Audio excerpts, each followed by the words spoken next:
A heartwarming memory of the flat pond with big flat fish in the pond. At the edge of the village lived a big flat fish, which everyone called Ping Ping. His body is flat, like a smooth dark brown lotus leaf. His belly is light white, with a gentle swing of his tail. He can swim nimbly at the bottom of the water. Although he looks different from other fish, Ping Ping is particularly warm-hearted and familiar with the location of every stone and every aquatic plant in the pond. He is a living map at the bottom of the water.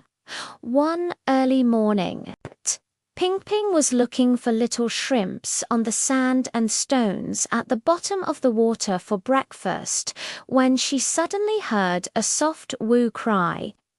It was the little goldfish Bow that had just moved to the pond. It came out to play with its mother, but after a few rounds, it couldn't find its way home. Looking at the unfamiliar water plants around, it was so anxious that its tail almost stopped wagging. Ping Ping swam over quickly and gently touched the bubble with her flat body, saying, "Don't be afraid, I'll take you to find Mum." He remembered that Bao's mother lived in a corner full of water hyacinth flowers. So he swam slowly ahead to lead the way and would stop from time to time to show Bobo the little shrimps hidden in the crevices of the rocks. "Look, there's something delicious here. Wait until you find Mum to eat." It wasn't long before I saw Bubbo's mother swimming over anxiously. Bubble threw herself into her mother's arms. Bubble's mother wagged her tail at Ping Ping as if saying, "Thank you so much." In the morning, Ping Ping swam to the middle of the pond and saw the little crab, Qianjian, squatting under a big rock, worried. Qianjian wanted to find the snails hidden in the watergrass for lunch, but the watergrass was too dense and his big pincers kept getting entangled. He searched for a long time but couldn't find them. Ping Ping's eyes lit up. She swam to the watergrass and gently pushed aside the thick grass leaves with her flat body, revealing the snail shells hidden inside. "I'll help you push the grass aside. Go and pick them up quickly." Qianjian happily crawled over, picked up the snails with her pliers, and deliberately pushed the biggest one to Ping Ping. "Here you are. Thank you for helping me clear the way." At noon, it suddenly began to drizzle above the pond. The raindrops hit the water surface, splashing up tiny water flowers. Ping Ping found that the little tadpole Dion, which had just learned to swim, was scared by the water splashes and huddled beside the stone, not daring to move. Ping Ping hurriedly swam over and shielded Dion with her flat body, like opening a little brown umbrella to block the splashing water. Dion hid under Ping Ping and gradually became less afraid. She swam around Ping Ping's body as if playing hide-and-seek. In the evening, the setting sun filtered through the water, dyeing the pond a warm orange-red, lying flat on the sand and stones at the bottom of the water. Surrounded by bubbles, pincers, and dots, everyone was sharing snail meat and small shrimps. Ping Ping was chewing the fresh and delicious dried shrimp, and his tail was gently sweeping the sand at the bottom of the water. Suddenly, he felt that his flat body was not strange at all. It was precisely because of this that he could clear the way for the bubbles and block the splashing water for the tiny spots. It turns out that a large flatfish with a particularly distinctive appearance can also become a little sun in the pond through its own enthusiasm and familiarity, bringing warmth and joy to every friend. Such a pond life is more fragrant than fresh shrimp and more comfortable than smooth sand and stones. The bright red flowers are a sweet memory in the garden. In the center of Grandma's garden, there is a big red flower blooming. Everyone calls her Hong Hong. Her petals are as bright as flames, layer upon layer, wrapped in golden skeins. When the wind blows, they gently sway, giving off a sweet fragrance. Even butterflies flying by can't help but stop on her petals to rest. Hong Hong is the most eye-catching little sun in the garden, always helping her friends in her own way. That early morning, Hong Hong had just absorbed her fill of dew when she suddenly heard a faint, buzzing sound. It was the buzzing of a little bee. When it was gathering nectar, its wings were wet by the sudden light rain and fell on the soil, unable to fly no matter how hard it tried. Hong Hong quickly lowered the outermost large petal gently, like opening a small red umbrella to block the pattering rain. She also let the nectar in the stamens drip slowly to Buzz's side to replenish its energy. After a while, its buzzing wings dried up. It shook its antennae at Hong Hong and collected more nectar from the flower stamens before happily flying away, as if saying, "Thank you, Hong Hong." In the morning, as the sun rose slowly, a little ladybug in the garden was crawling around on the petals. Suddenly, it cried out anxiously. It wanted to find a shady place to lay eggs. But the surrounding leaves were all scorching hot from the sun. Hong Hong quickly gathered the petals together, leaving a soft shadow beside the stamens, and said to Diane, "Come here. My petals are very comfortable." Dion lay in the shadow, calmly laying a tiny egg and leaving a shiny dewdrop on the red petal, as if a small gem had been placed on her. At noon, the little sister of the neighbor Duardwo came to play in the garden. She accidentally fell down and her knee rubbed against the soil. She sat on the ground crying. Grandma quickly helped Duarduo to the side of Hong Hong, picked a red petal, washed it with clean spring water and gently wiped the dirt off Duarduo's knee. Duarduo touched the soft petals and smelled the sweet fragrance. Suddenly, she didn't feel the pain anymore. She even pinned the petals to her hair and smiled at Hong Hong. The big red flower is so beautiful. In the evening, the setting sun dyed the garden orange-red. Hong Hong stood in the center of the garden, watching her little friends playing around, buzzing among the flowers. Didion guarding her own eggs, and Duodwo holding up petals to chase butterflies. Her heart felt warm. Suddenly, she felt that although she was rooted in the soil and couldn't run or jump, the happiest thing was to be able to shield Weng Weng from the rain, serve Diandian as a delivery room, and comfort Duodordo. It turns out that a big red flower can also, with its own beauty and tenderness, become a little sun in the garden, bringing sweetness and warmth to every friend.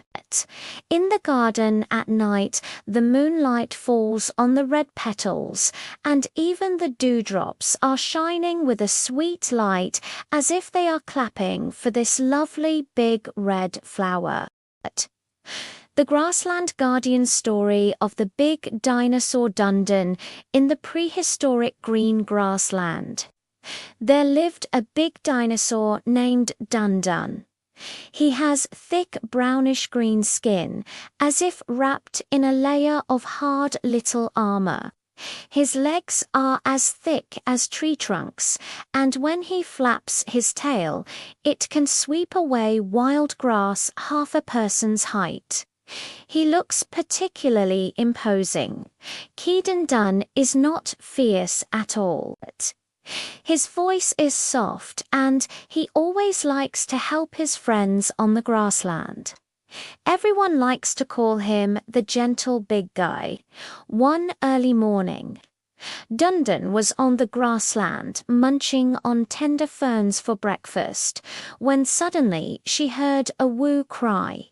It was the little dinosaur Tuan. It was learning to find food from its mother and accidentally fell into a small pit. The pit was so deep that it couldn't climb out no matter how hard it tried. It was so anxious that it kept wagging its little tail. Dundon hurriedly ran over, carefully stretching her long neck to the edge of the pit, allowing Tuan to grasp her scales. "Don't be afraid, I'll pull you up." He slowly raised his neck and steadily lowered Tuan to the ground. Tuan held Dundon's leg and whispered, "Thank you, Dundon, you are so nice." In the morning, Dundon was taking a walk on the grassland when she saw a group of little pterosaurs worrying. They wanted to fly to the opposite valley to look for sweet berries, but suddenly dark clouds drifted in and a gentle wind blew.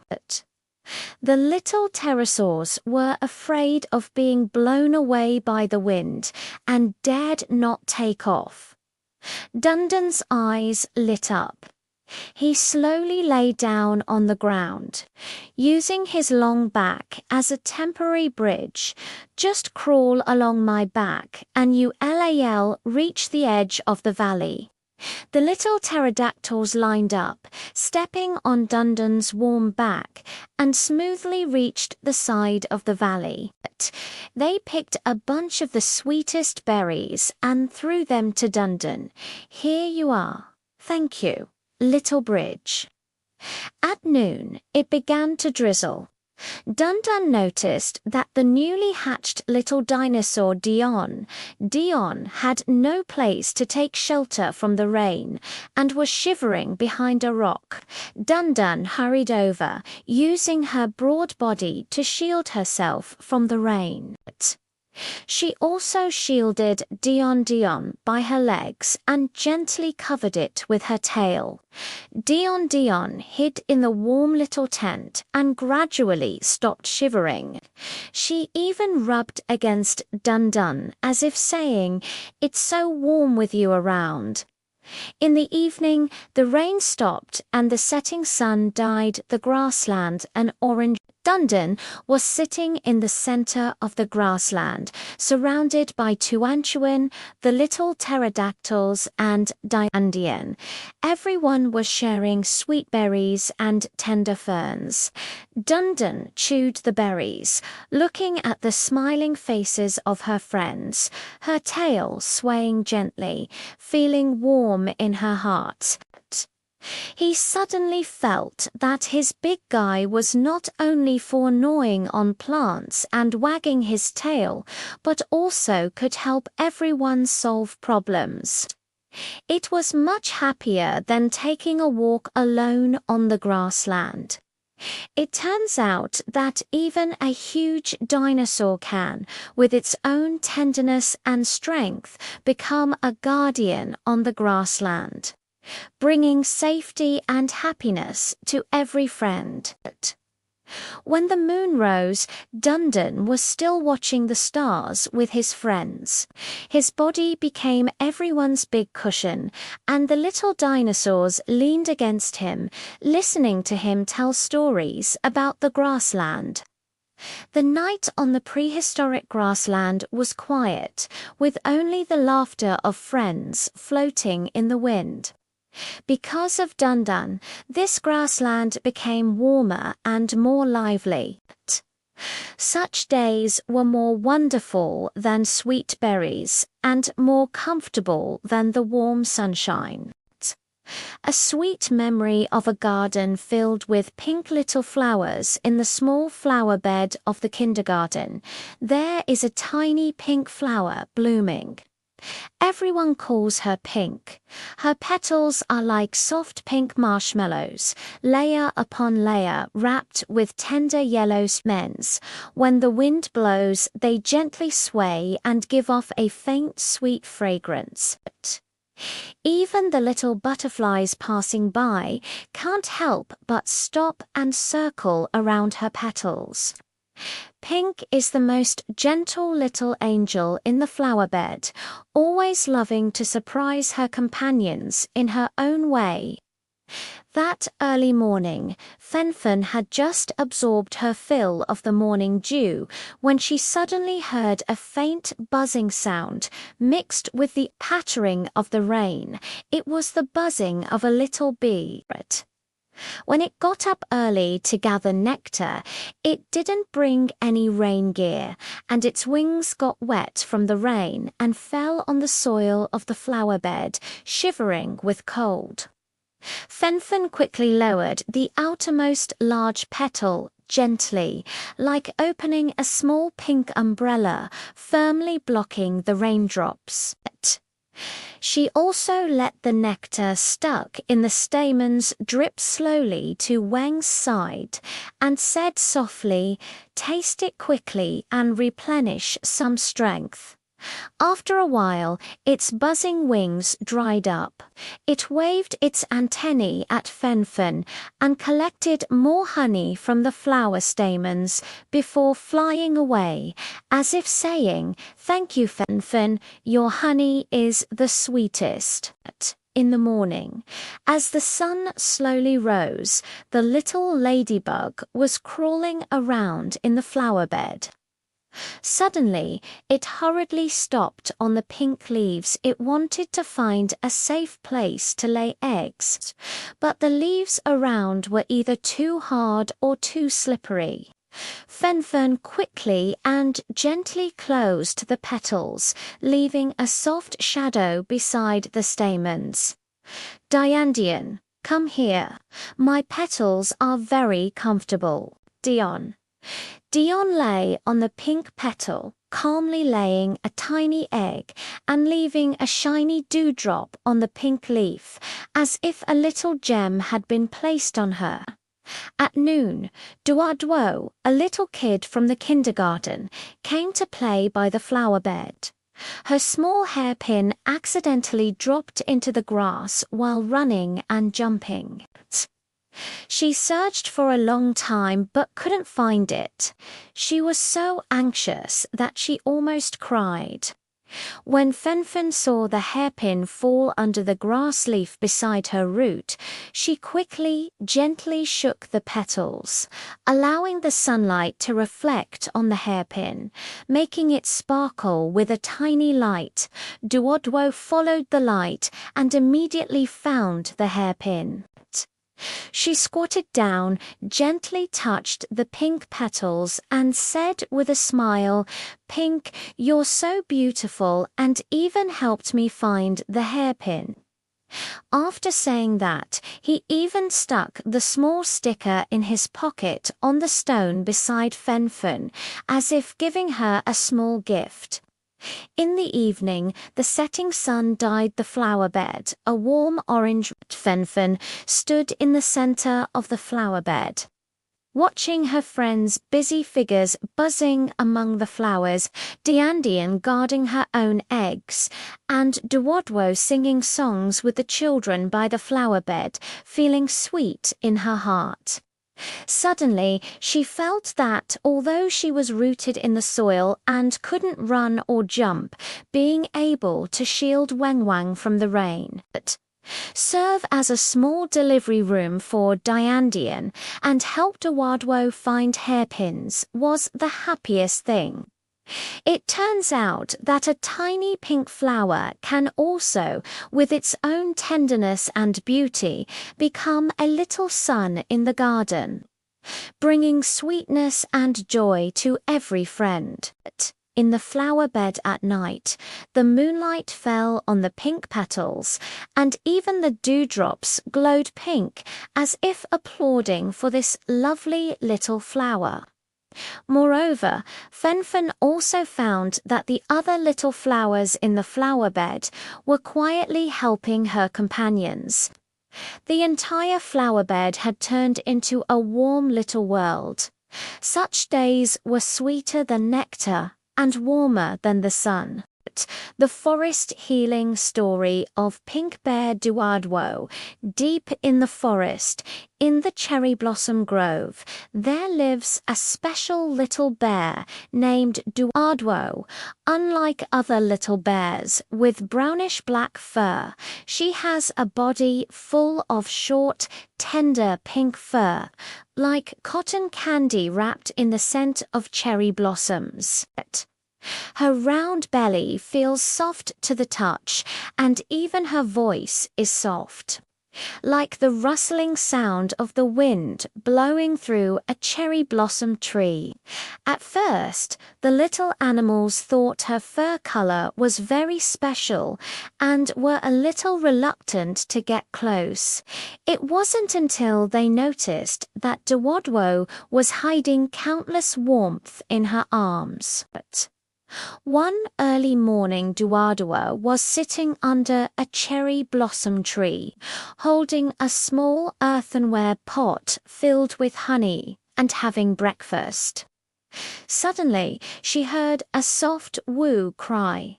It was Gwagu, the little fox that had just moved to the forest. It couldn't find its mother and had been frozen into a ball by the cool morning wind, with its tail drooping. Duwadwo hurried over, opened her arms, and hugged Gwagu, saying, "Don't be afraid. I'll accompany you to look for Mom." She wrapped Gwagu in her soft pink fur, as if covering it with a warm little blanket.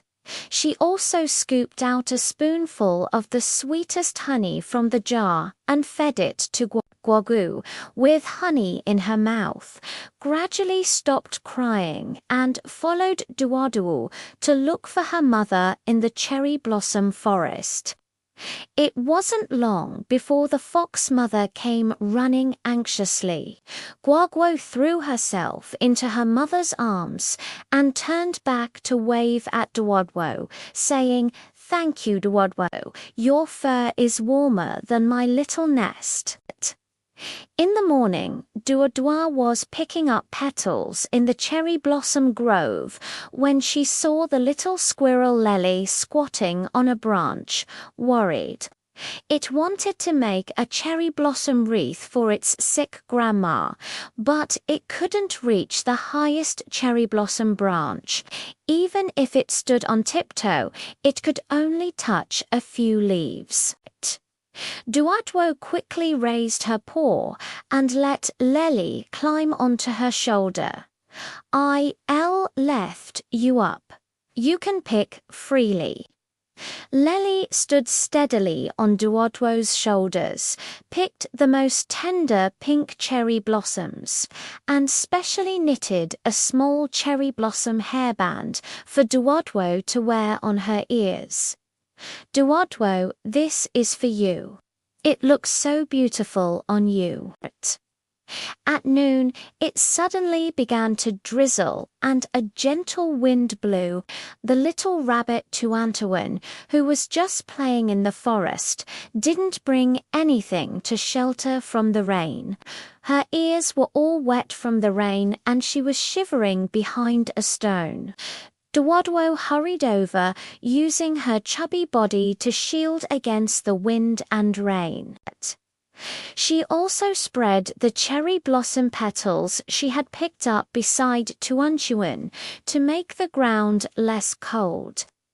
Tuanchuan hid under Duadua's pink little umbrella and gradually stopped shaking. She also shared the dried carrots in her pocket with Duadua, saying, "Duadua, this is for you to eat. Thank you for protecting me." In the evening, the rain stopped and the setting sun dyed the cherry blossom forest a sweet pink. Duadwo was sitting under a cherry blossom tree surrounded by Guagu Lele and Tuanchuan. They were sharing honey-dried carrots and cherry blossom cakes. Duodwo chewed the sweet cherry blossom cake, looking at her friends' smiling faces. There were still a few cherry blossom petals on her pink fur, and her heart felt warm. Suddenly, she felt that her tender pink fur was nothing special at all. Because being able to warm everyone up with this soft fur and help them solve problems with small actions was much happier than sitting alone under the cherry blossom tree and eating honey. It turns out that a pink little bear can also become a little sun in the forest, with its tenderness and kindness, bringing healing and happiness to every friend. When the moon rose, Duador was still counting stars with her friends. Her pink figure swayed gently in the moonlight, like a moving little cherry blossom. The night in the cherry blossom forest is quiet, with only the laughter of the friends floating in the wind. Because of Duwadwa, this forest has become warmer and sweeter.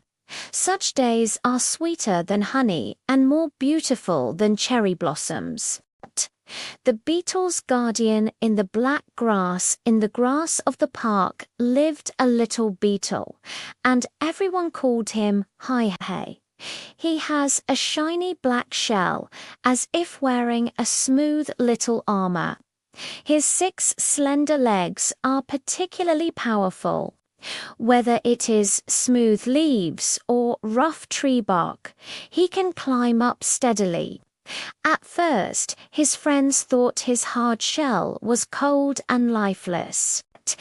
It was not until later that they discovered that beneath his dark shell lay a warm and warm-hearted heart. One early morning, Hey was gnawing on the sweet dewdrops on the leaves when suddenly she heard a soft woo sound. It was the little caterpillar Mau. It wanted to climb up the tall dandelion to enjoy the view, but the leaves were too slippery. It fell down several times after climbing, and its delicate body even got scratched by the thorn, rolling round in pain. Hi hurriedly climbed over and placed the hard shell facing up. Mau, quickly climb onto my shell. I'll take you up. Mau carefully lay on the black hard shell. Hey steadily climbed up along the dandelion stem and soon reached the top.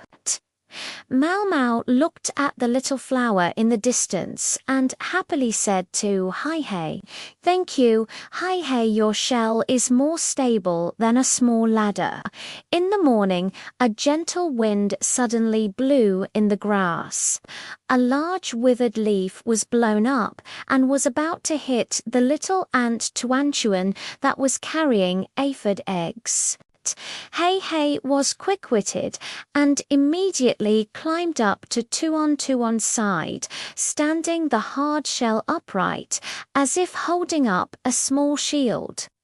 The withered leaves hit the hard shell with a pop, but Hey was fine and Tuan was safe as well. Tuanchuan shook his tentacles at Hi and pushed the small crumb he found to Hi, saying, "Hi, your shell is really amazing. Thank you for protecting me." At noon, the sun was scorching hot. The wings of the little ladybug were drooping from the sun. It wanted to find a cool place to rest for a while, but the leaves around it were all burning hot from the sun. Hai quickly took Diandian and climbed to the back of a wide lotus leaf, gently placing a hard shell on Diandian to block the sunlight that leaked through. Diandian lay on the cool back of the, gradually regaining her energy.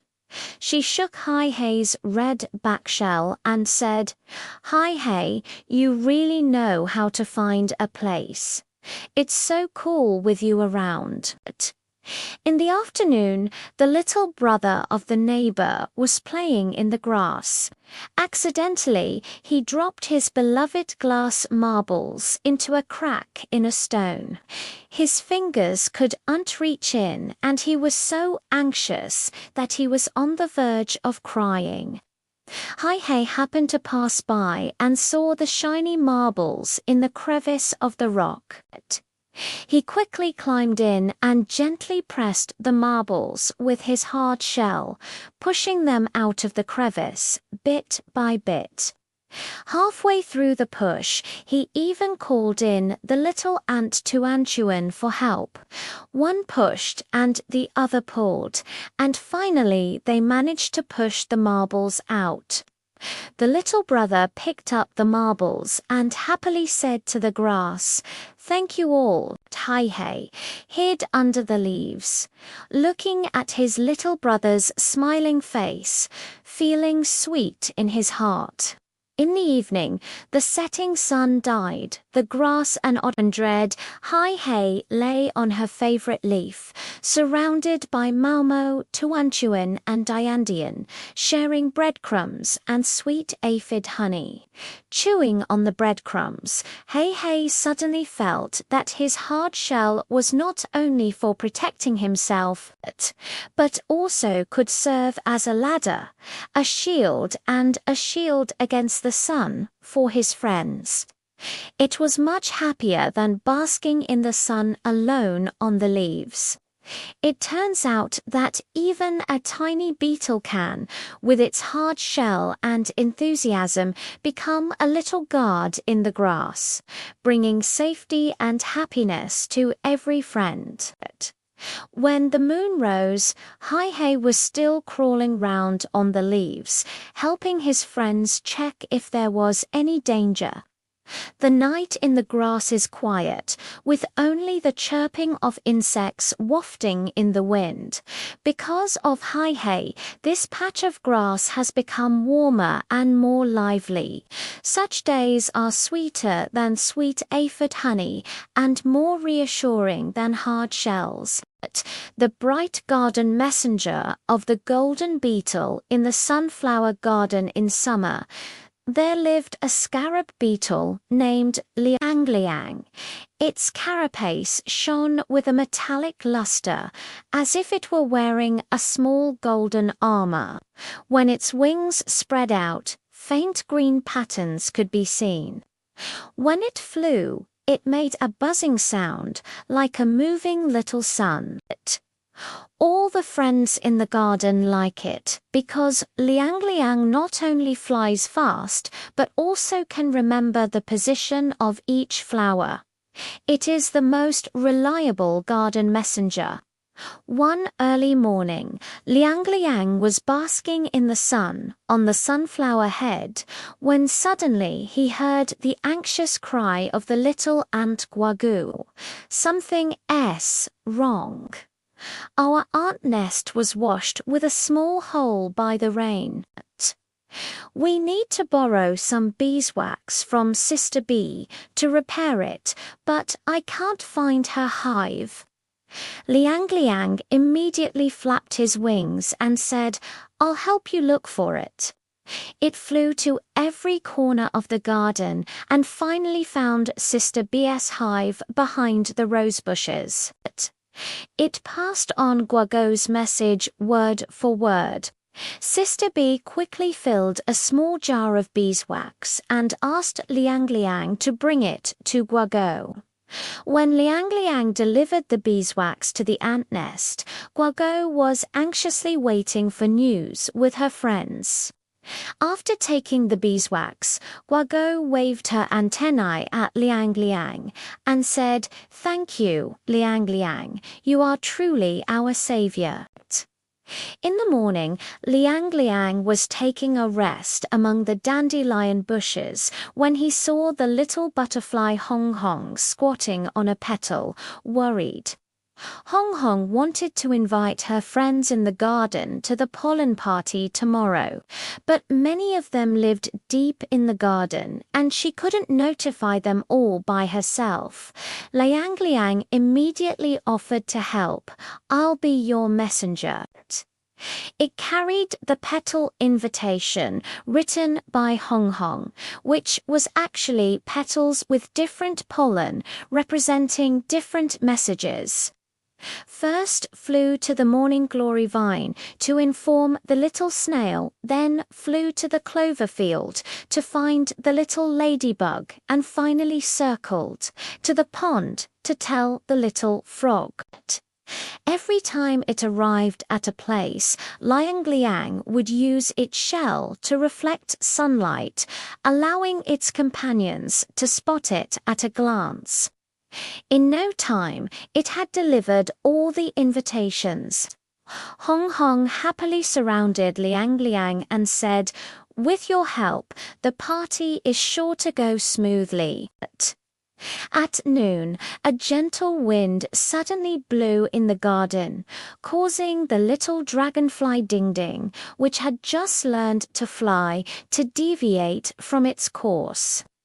Ding Ding couldn't find its way home and was so anxious that it was spinning around in mid-air. When Liang Liang found out, he quickly flew to Ding Ding's side and used the reflection of his shell to guide Dinging. "Follow my light, I'll take you home."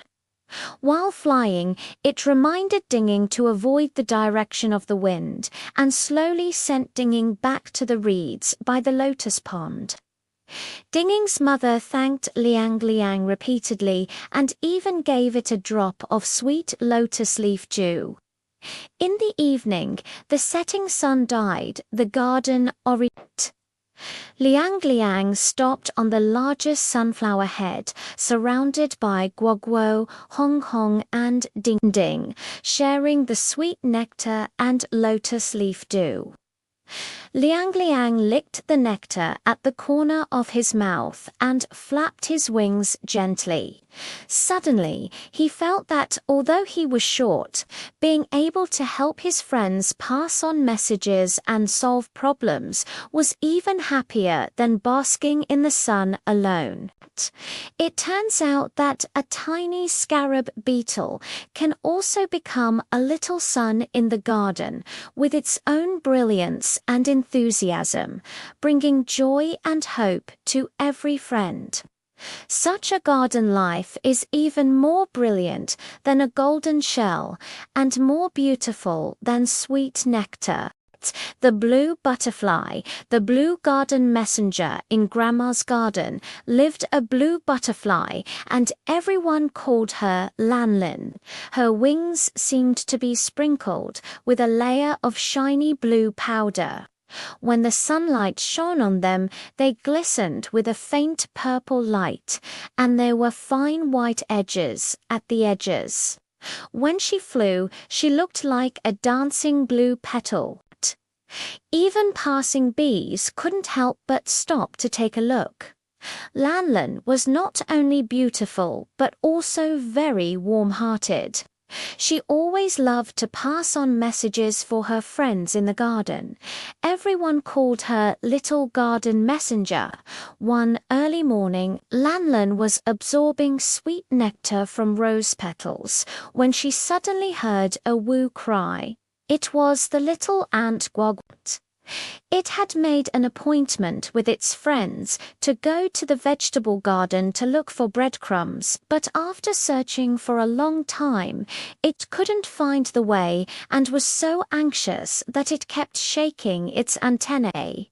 Lanlin hurriedly flew over and gently touched Guago with her wings. "Don't worry, I'll take you to find a partner." She flew slowly ahead, stopping from time to wait for Guagu. She also lowered her wings to shield Guagu from the dazzling sunlight. It wasn't long before Guagu saw his friends anxiously looking around under the cabbage leaves. Guagu ran over to meet up with his friends and waved his antennae at Lanlin, saying, "Thank you, Lanlin. Your wings are so beautiful, and you can even show the way." In the morning, Lanlin was flying among the sunflowers when she saw the little ladybug Diandian squatting on a leaf. Worried, Diandian wanted to send her grandmother far away the most beautiful maple leaf, but she didn't know where the maple tree where her grandmother lived. Lanlin remembered there was a big maple tree beside the fence on the east side of the garden, so she said to Diandian, "I'll take you there. I know the way." She carried Diandion over the morning glory vines, around the dandelion bushes, and soon reached the maple trees. She plucked a red maple leaf and specially picked one with dewdrops, giving it to Lanlin. "Lanlin, this maple leaf is for you. Thank you for being my guide." At noon, the sun was scorching hot.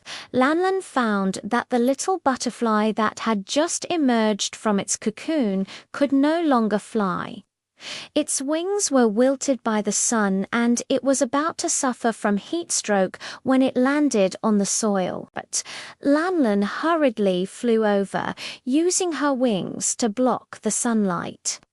She also carried Mian to the shady rose bushes and found a petal still dewy for her. Mian drank the sweet dew and gradually regained her strength. She flapped her wings at Lanlin and said, "Lanlin, your wings are just like a little umbrella. It's so nice to have you around." In the afternoon, Grandma was going to water the vegetables in the vegetable garden, but she couldn't find the small kettle placed in the corner of the garden. Lanlin just saw the kettle being blown into the dandelion bush by the wind. She quickly flew to her grandma's side, circled around her grandma's hand, and led her grandma to the dandelion bush. Grandma found the kettle and said to Lanlin with a smile, "Thank you, little butterfly. You are such a smart little helper." In the evening, the setting sun died. The garden orange-red Lanlin stopped on the largest sunflower head, surrounded by Guago, Diandian, and Mian. Everyone shared the nectar and sweet berries. Lanlin inhaled the nectar, looking at the smiling faces of her friends. Her wings flapped gently, and her heart felt warm. Suddenly, she felt that her wings were not only for flying and looking good, but also for guiding others, blocking the sunlight and passing on messages. It was much happier than dancing alone among the flowers.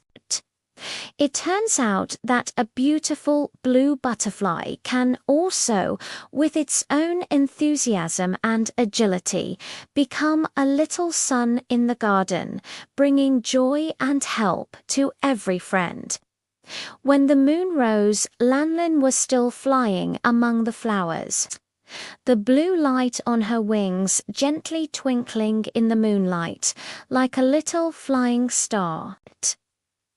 The night in the garden is quiet, with only the chirping of insects and the soft flapping of wings.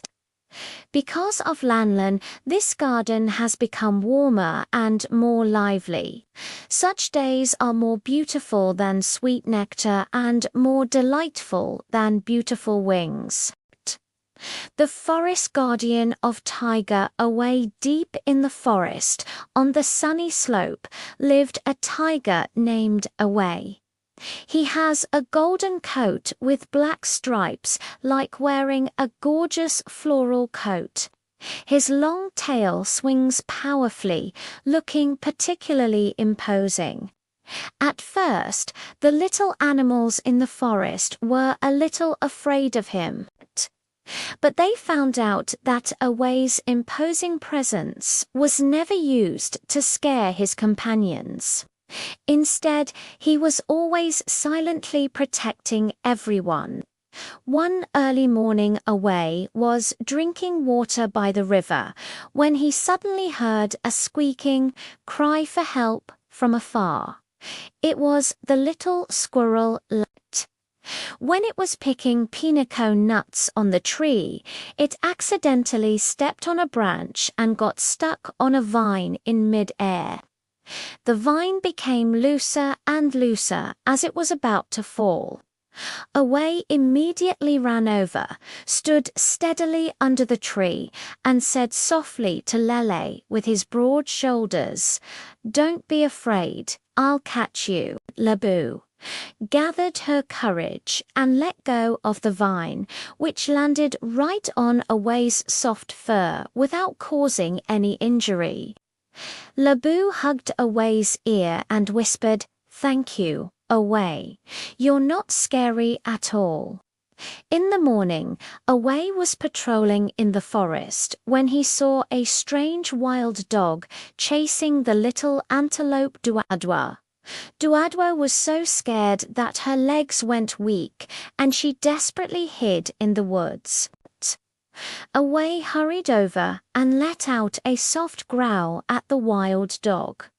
He didn't harm it. He just drove it away with an imposing air. After that, Away followed Duadwa all the way and safely sent her back to the antelope herd. Mother Antelope lowered her head to Away as if expressing her gratitude. Duadwa also secretly placed a small flower beside Away's paw. At noon, the sky suddenly darkened and a strong wind blew.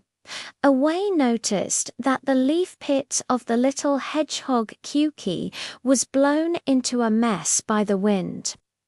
Kuki was huddled behind a stone, spinning around in a hurry. Away walked over, shielded the strong wind with his body, and gently swept the scattered leaves together with his tail, helping Kuki build a new nest. Kuki burrowed into the warm nest, waved her little paws at Away, and pushed a sweet wild fruit over. In the evening, the setting sun died. The forest orange-red Away was sitting on the sunny slope, surrounded by Lele, Duadwo, and Kukive, were sharing pine cones, wild fruits, and sweet berries. Away licked the berry at the corner of his mouth and looked at his companions' smiling faces.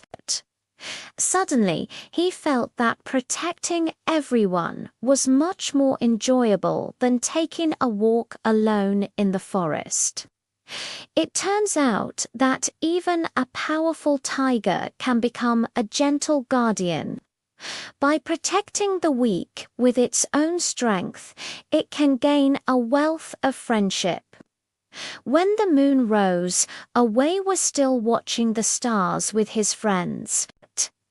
His tail gently swept across the ground, helping everyone drive away the flying bugs.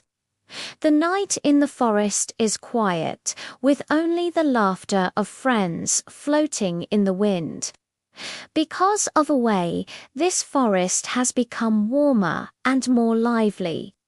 Such days are even more wonderful than sweet berries. A garden companion story of two little flowers in Grandma's garden. There are two small flowers closely placed together. One is a pink rose called Pink. One is a yellow sunflower called Wang Wang. The pink petals are layered upon each other like little pink jewels, and they also give off a sweet fragrance. The yellow flower discs are golden and always follow the sun. There are tiny nectar hidden in the flower discs. They have been together since they sprouted, basking in the sun and drinking dew together every day. They are the best partners in the garden. That early morning, as the sun just rose, Fen heard an anxious buzzing sound. It was the buzzing of a little bee. It was flying too fast while gathering nectar, and its wings accidentally rubbed against a thorned rose branch. It flapped its wings in pain and couldn't even collect nectar. Fen quickly shouted at Wenge, "Wenge, come to me quickly." It gently unrolled its petals and used the soft petal pads to hum off the small thorns on its wings. Wenjie, Wongsai brought the flower disc closer, revealing the sweet nectar inside. "Taste my nectar quickly. It can restore your strength." Buzzing drank the nectar. Its wings no longer hurt.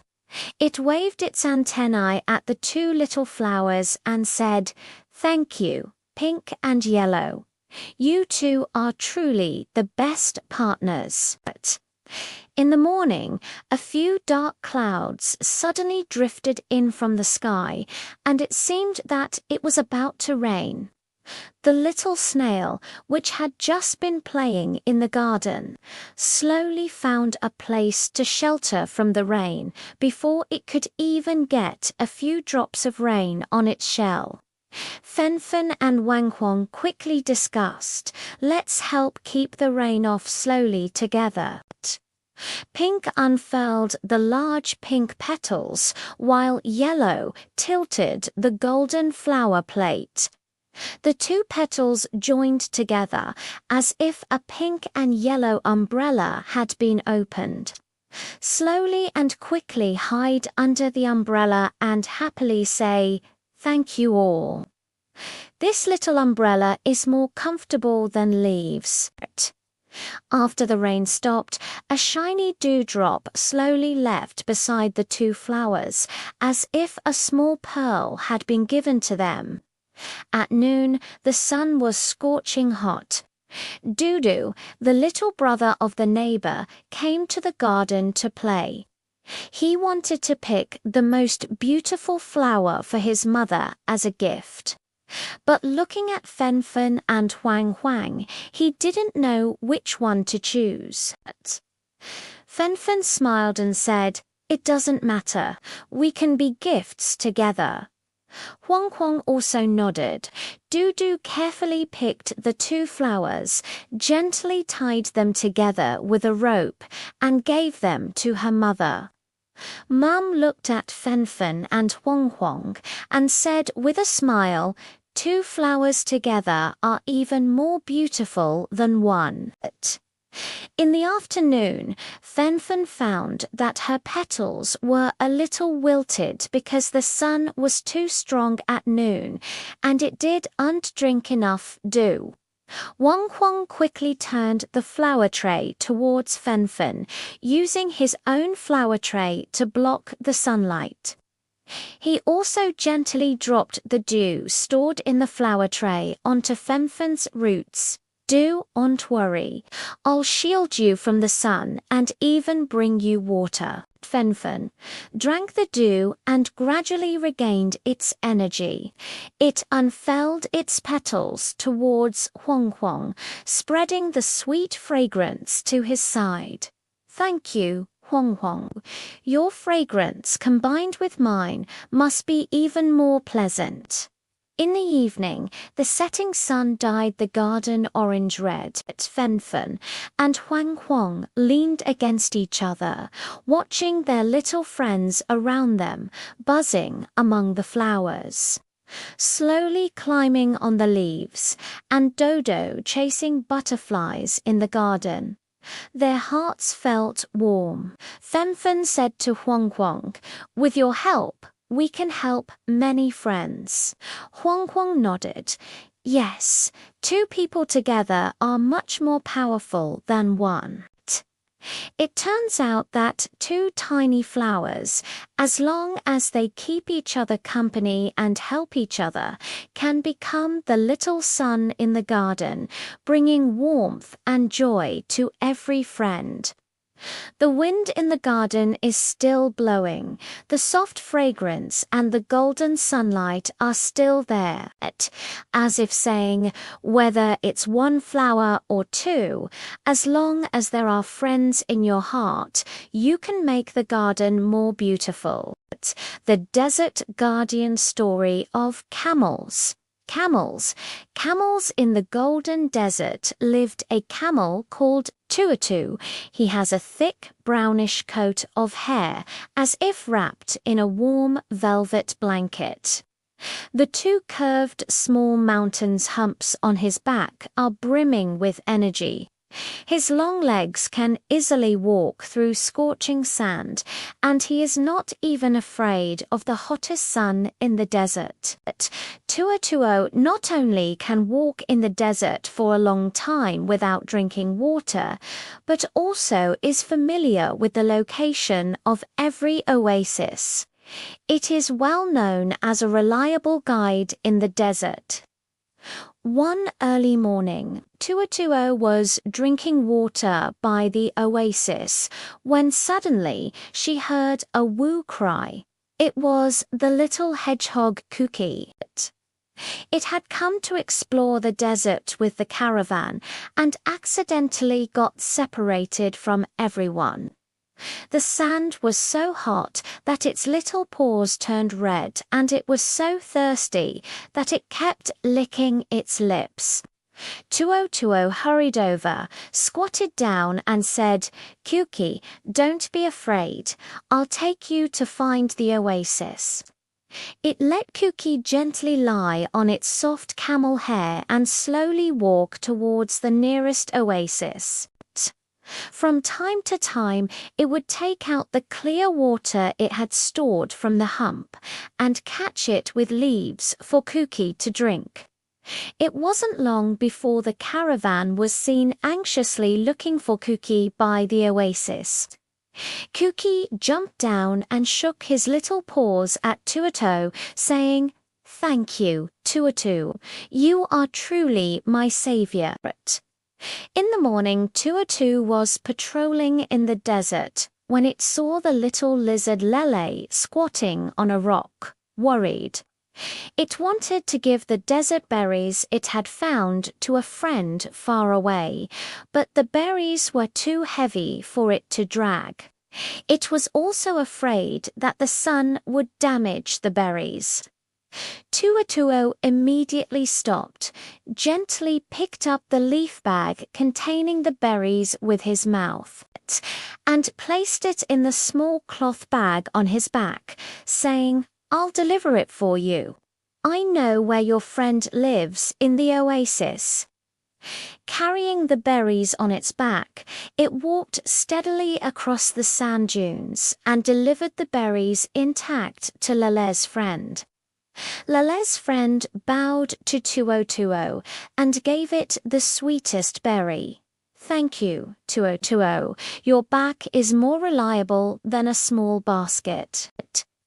At noon, a small sandstorm broke out in the desert. Yaya, a young explorer who had just entered the desert, was so panicked that she burst into tears. Her water bottle was also buried in the sand. Tutu hurried over, used his body to block the sandstorm, and then used his long mouth to push away the sand, helping Yaya find the water bottle.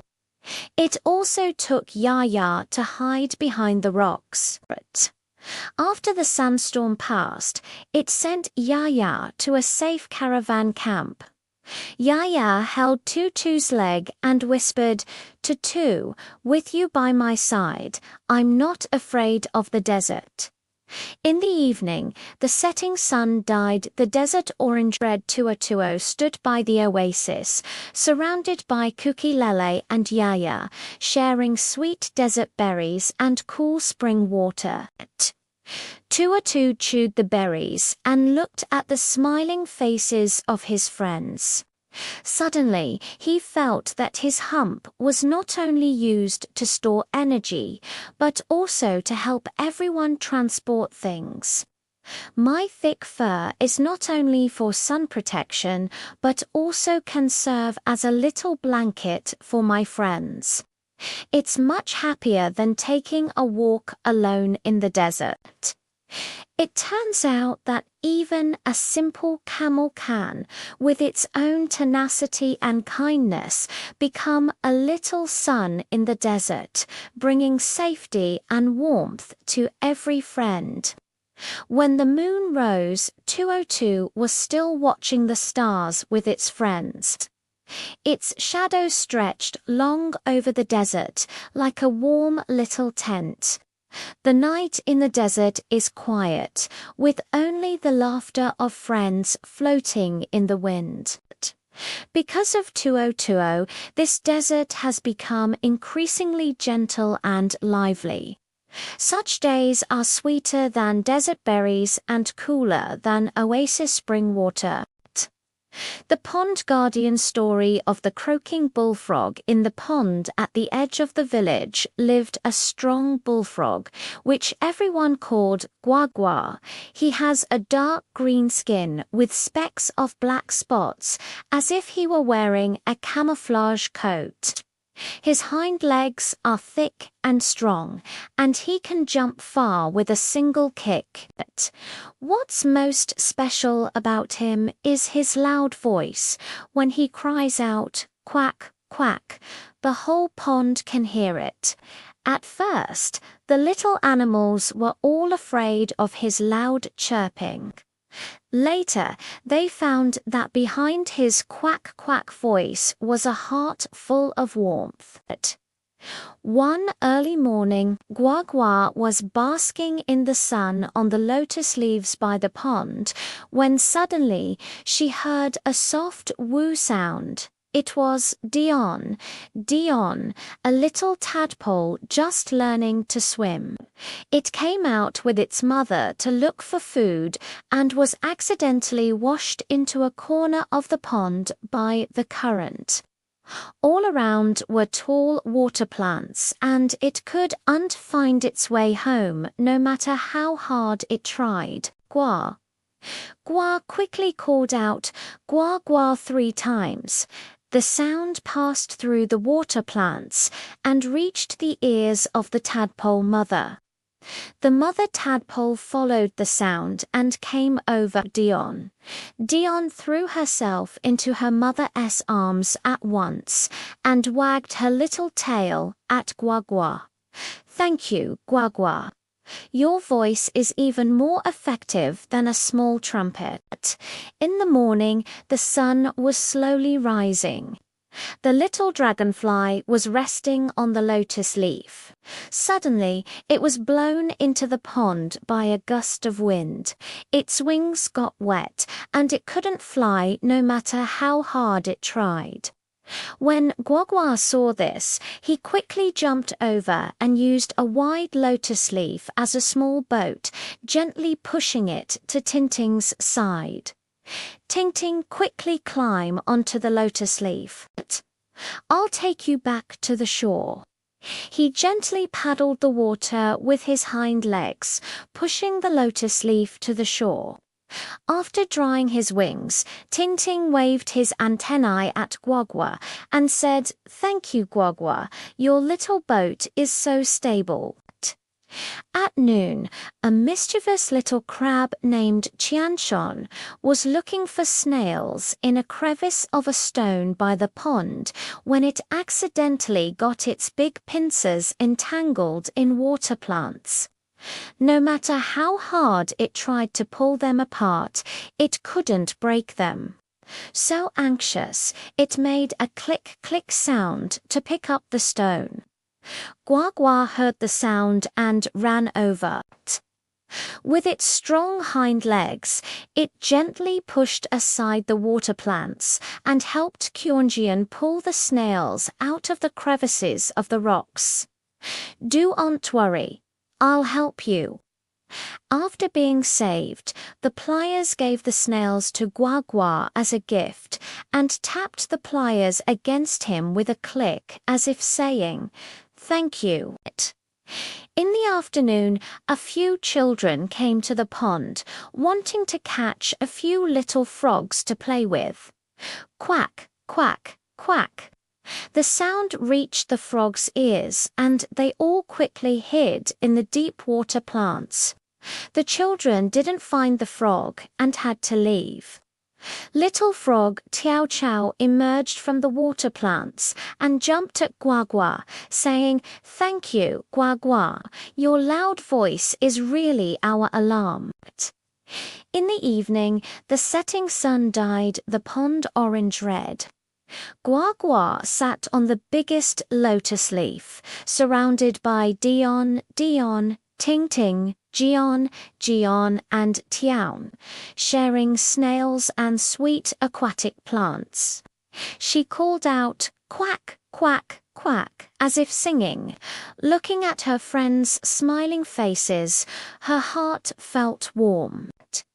Suddenly, he felt that his loud voice and strong hind legs were not just for scaring people. They could also help others find their way, rescue friends, and warn of danger. It was much happier than basking in the sun alone on the lotus leaves. It turns out that a big bullfrog can also, with its own enthusiasm and skills, become a little guard in the pond, bringing safety and happiness to every friend. When the moon rose, Gua Gua was still chirping Gua Gua by the pond, her voice gently wafting in the quiet night as if she were singing a lullaby to her friends. The pond is quiet, with only the sound of flowing water and the quack quack. Because of the quack quack, this pond has become more and more lively and warm. Such days are more delicious than sweet snails and more comfortable than big lotus leaves. A heartwarming story of a strong ostrich on the grassland. To the east of the grassland lived a tall ostrich, which everyone called Zhuanggeshuang. He has a pair of long legs as strong as pillars and runs faster than a pony. His body is covered with soft, grayish-brown feathers, as if he were wearing a warm, big coat. What's most special about him is his long neck. When he looks up, he can see far away the small animals on the grassland. At first, they were all afraid of his big size. But later they found out that Zhuangzhuang is a very warm-hearted big friend. That early morning, Zhuangzhuang was looking for tender grass on the grassland when suddenly he heard the anxious chirping sounds. It was the chirping of a little sparrow. Its nest had been blown to the middle of a tree branch by the strong wind last night, and there were still featherless baby birds inside. Chirping was walking round the big tree but couldn't reach the nest. Zhuangguang hurried over, bent down his long legs, and let Juju climb onto his back. "Don't worry, I'll help you send the bird's nest back." He slowly straightened his body, his long neck just reaching the tree branch, and carefully pushed the bird's nest back to its original position with his beak. Shushu waved her wings at Zhuang and said, "Thank you, Zhuang. Your back is more stable than a big tree, and your neck is longer than a ladder." In the morning, as the sun gradually rose higher, Guogo, a little fox on the grassland, was looking for its mother when it accidentally fell into a shallow pit. The pit wall was too steep for it to climb up, no matter how hard it tried. It was so anxious that it kept wagging its tail. When Zhuangguang passed by, he heard Guoguo's cries and rushed over it. He stuck his long neck into the pit and let Guogo grasp his feathers. "Hold on tight, I'll pull you up." Guogo hugged Guangguang's neck tightly. Guangguang lifted it gently and pulled it back to the ground. Guangguo rubbed against Guangguang and placed a sweet berry she had found in front of him, saying, "Guangguang, this is for you to eat. Thank you for saving me." At noon, a strong wind suddenly blew on the grassland, and the sand and dust made it impossible for the little animals to open their eyes. The little rabbit, Tiao Chao, who had just been playing on the grassland, got lost in the wind and huddled beside a rock, shivering. Duangyuan hurried over, spread his big wings like two warm umbrellas, and protected Tiao Chao under his wings. "Tiao Chao, don't be afraid. When the wind stops, I'll help you find your mum." Tiao Chao hid under the soft feathers, not a bit of wind or sand blew, and comfortably rubbed against Zhuangguang's feathers. "Zhuangguang, your wings are warmer than my little nest." In the afternoon, when Zhuangguang and Tao Tao were looking for their mother, they suddenly noticed a group of little antelopes running frantically in the distance. It turned out to be little lions on the grassland, chasing them. Zhuangguang quickly asked Tiao Chao to hide behind him, then stretched his neck and shouted at the little antelopes, "Run this way quickly, I'll shield you." He spread his wings like a small feather wall. The little lion, seeing his big and strong figure, hesitated for a moment, and then turned and ran away.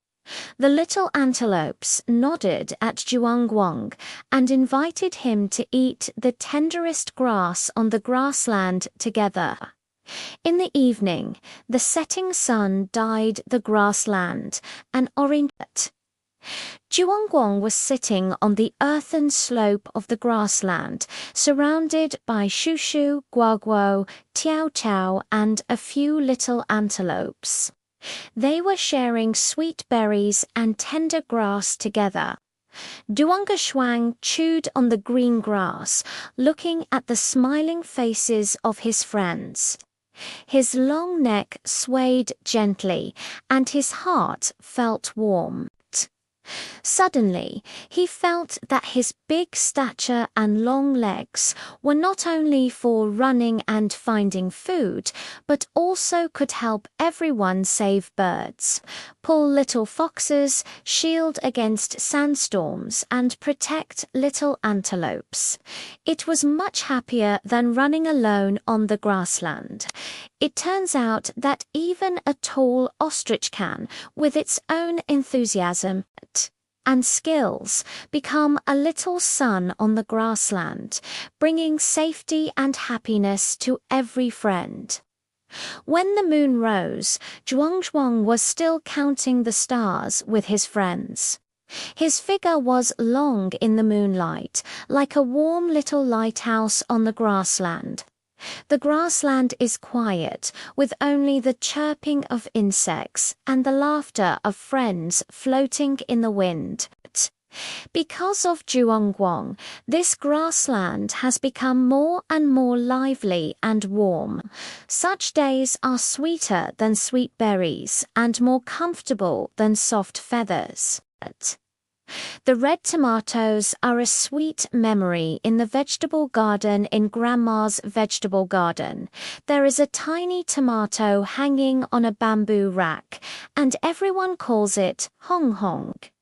When it first emerged, it was a small green ball wrapped in a thin peel, like a shy little baby hiding behind the emerald green leaves. When the wind blew, it swayed gently, curiously observing everything in the vegetable garden. But that early morning, Hong Hong was growing up slowly, absorbing dew. Suddenly, she heard a faint buzzing sound. It was the buzzing of a little bee.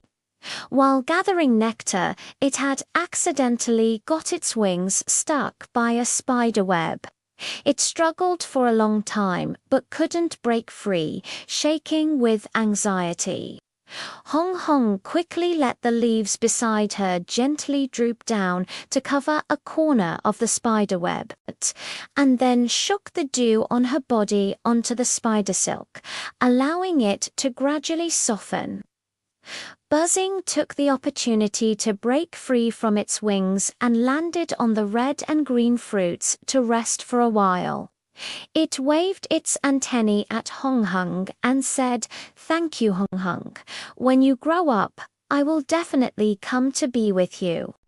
Day by day passed, and Hong Hong gradually changed its appearance.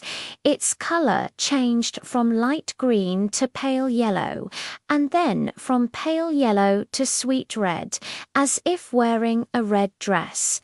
Its round body shone with a luster and gave off a faint, fruity fragrance. Even passing butterflies liked to stop and dance beside it. In the morning, Grandma brought her little granddaughter Yaya to the vegetable garden to play. Yaya accidentally fell and scraped her knee. She sat on the ground crying.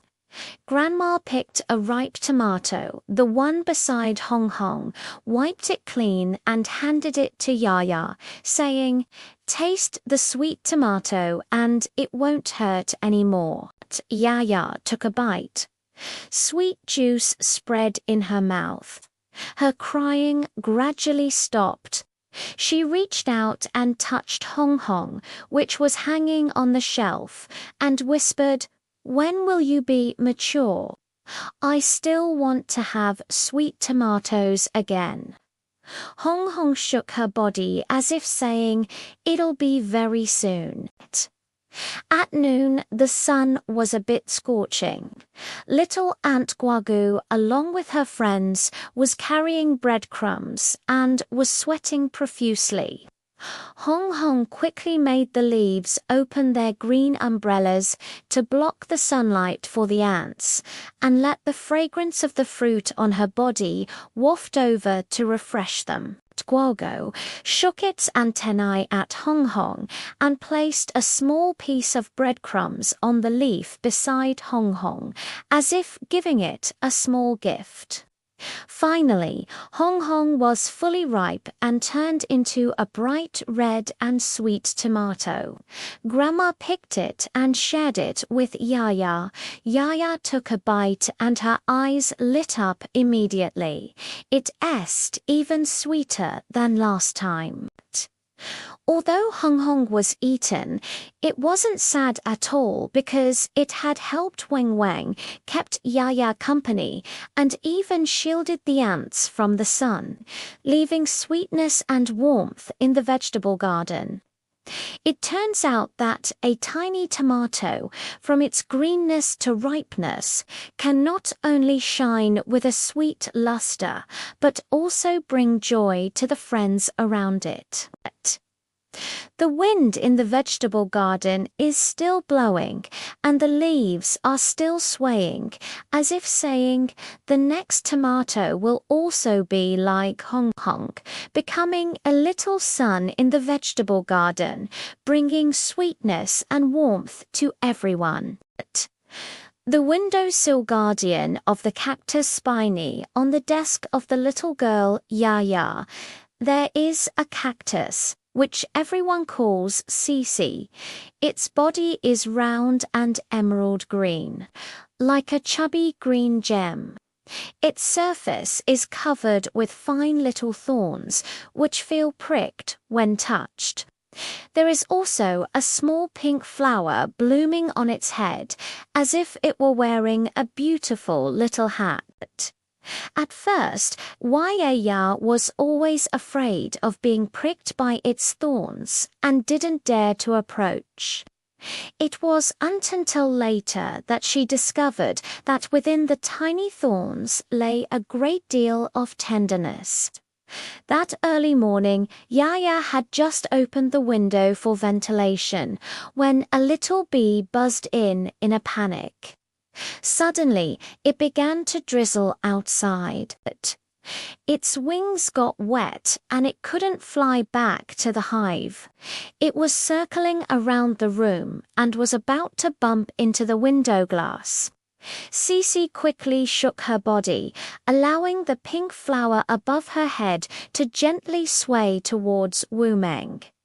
Wu Meng, come to me quickly to take shelter from the rain.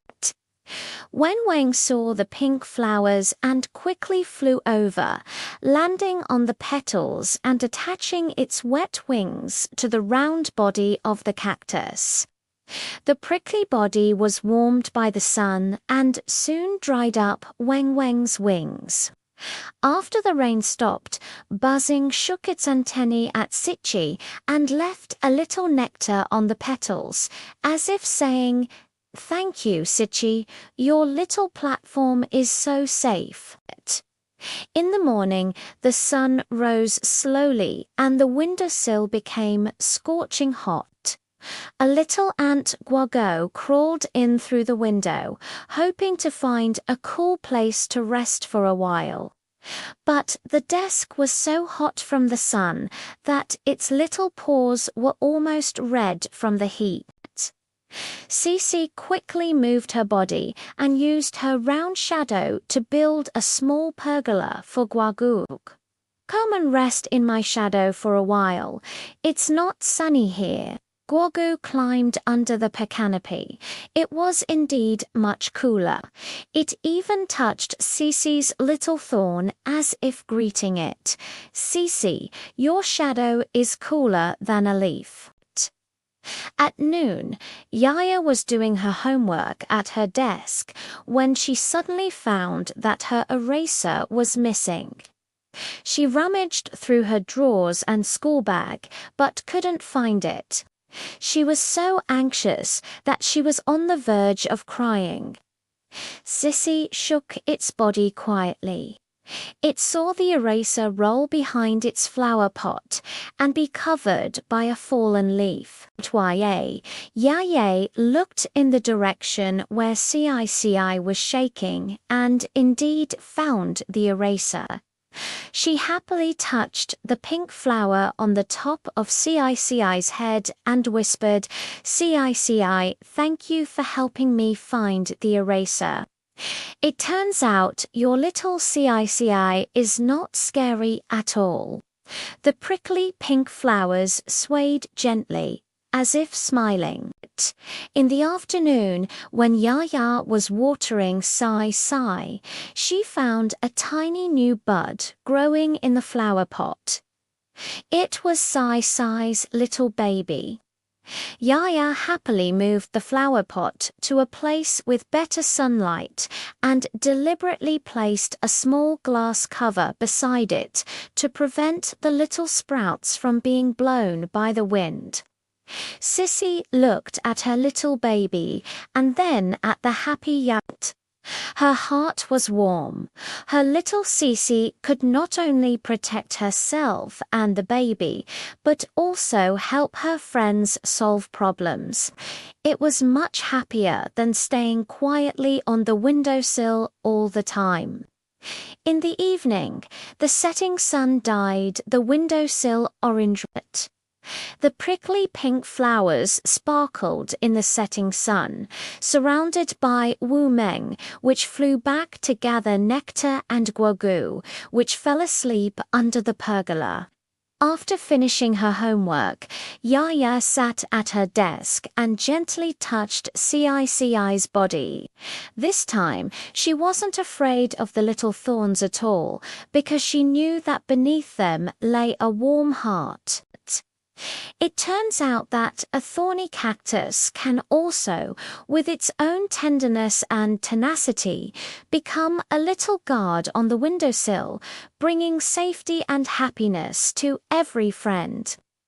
When the moon rose, Cici was still guarding her little baby. The pink flower on her head swayed gently in the moonlight, like a tiny star. The desk was quiet, with only the soft breathing of the little ant guagut. Because of Cici, this small windowsill became warmer and more lively. Such days were sweeter than nectar and more beautiful than pink flowers. The heartwarming story of sunflower Yang Yang in the field of my grandma's house. There is a patch of sunflowers, among which the most upright one is Yang Yang. When it first sprouts, it is a tiny green bud with two round cotyledons on top, like wearing a small hat. Every day, it follows the sun, looking forward to its quick growth into a golden flower head. Day by day passed, and Yang Yang gradually grew taller. Its stem became thick and strong, with a large flower disc on top. The petals were golden, as if they had been sprinkled with a layer of sunlight. The flower disc was filled with tiny green seeds. When the wind blew, they would gently sway and make a rustling sound. Even passing butterflies loved to perch on its petals and dance. Moreover, Yang Yang has a magical ability. No matter where the sun goes, its flower head will always follow closely, like a little guide always chasing the light. That early morning, as the sun had just risen in the east, Yang Yang heard a soft woo cry. It was the chirping of a little sparrow that had just fallen from its nest. It couldn't find its mother and was wandering around in the fields, unable to tell east from west. Yang Yang quickly shouted at Juju, "Juju, don't be afraid. My flower tray is facing the sun. The direction where the sun rises is to the east. Your mother must be on the locust tree in the east." Shoo Shoo flew in the direction pointed by Yang Yang's flower head. In no time, it saw its mother calling anxiously on the locust tree. It threw itself into its mother's arms and turned back to flap its wings at Yang Yang. "Thank you, Yang Yang. Your flower plate is more accurate than a small compass." In the morning, the sun was getting hotter and hotter. The little bees were buzzing around collecting nectar, sweating profusely, and looking for a cool place to rest for a while. Yang Yang quickly pressed down the big flower plate and built a golden little pergola for Weng Weng. "Weng Weng, come and rest here for a while.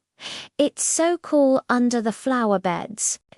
Buzzing on the petals of the flower head, taking a rest while sucking on the sweet nectar. She waved her antennae at Yang Yang and said, "Thank you, Yang Yang. Your pergola is more comfortable than leaves." At noon, Dodo, the little brother of the neighbor, came to the field to play. He wanted to find some snacks, but the cookies in his pocket had already been eaten up. When Young Yang saw this, he gently shook the flower tray and a few mature flower seeds fell down. Dodo, taste my flower seeds. It smells so good. Dudu picked up the flower seeds, peeled them, and put them in his mouth. The sweet taste spread in his mouth. His eyes lit up and he reached out to touch Young Yang's petals. Young Yang, your flower seeds are even more delicious than cookies. In the evening, the sun slowly set in the west, and Young Yang's flower beds also turned westward. Little Aunt Guagu led her friends to carry breadcrumbs.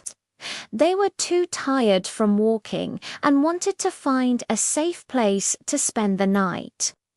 Yang Yang quickly gathered the leaves beside the flower bed and set up a leaf tent for the Guagu. Guagu, come here for the night.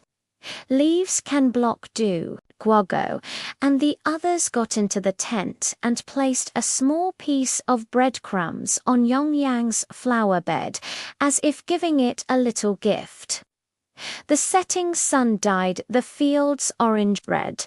Young Yang looked at his friends beside him. Shu Shu was singing on the locust tree. Weng was flying among the flowers, Dodo was chasing butterflies on the ridge of the field, and Guagua was resting under the leaves. His heart felt warm. Suddenly, it felt that chasing the sun to grow was not only for growing taller and blooming, but also to guide others, provide shade and share flower seeds. It was much happier than just swaying in front of the sun alone. It turns out that a big sunflower can also, with its own sunshine and enthusiasm, become a little sun in the field, bringing warmth and joy to every friend.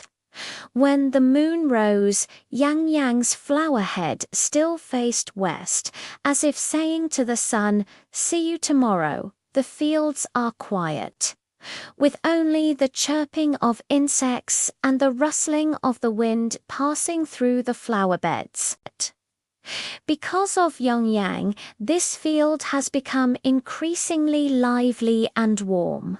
Such days are sweeter and more fragrant than sweet flower seeds and more beautiful than golden petals.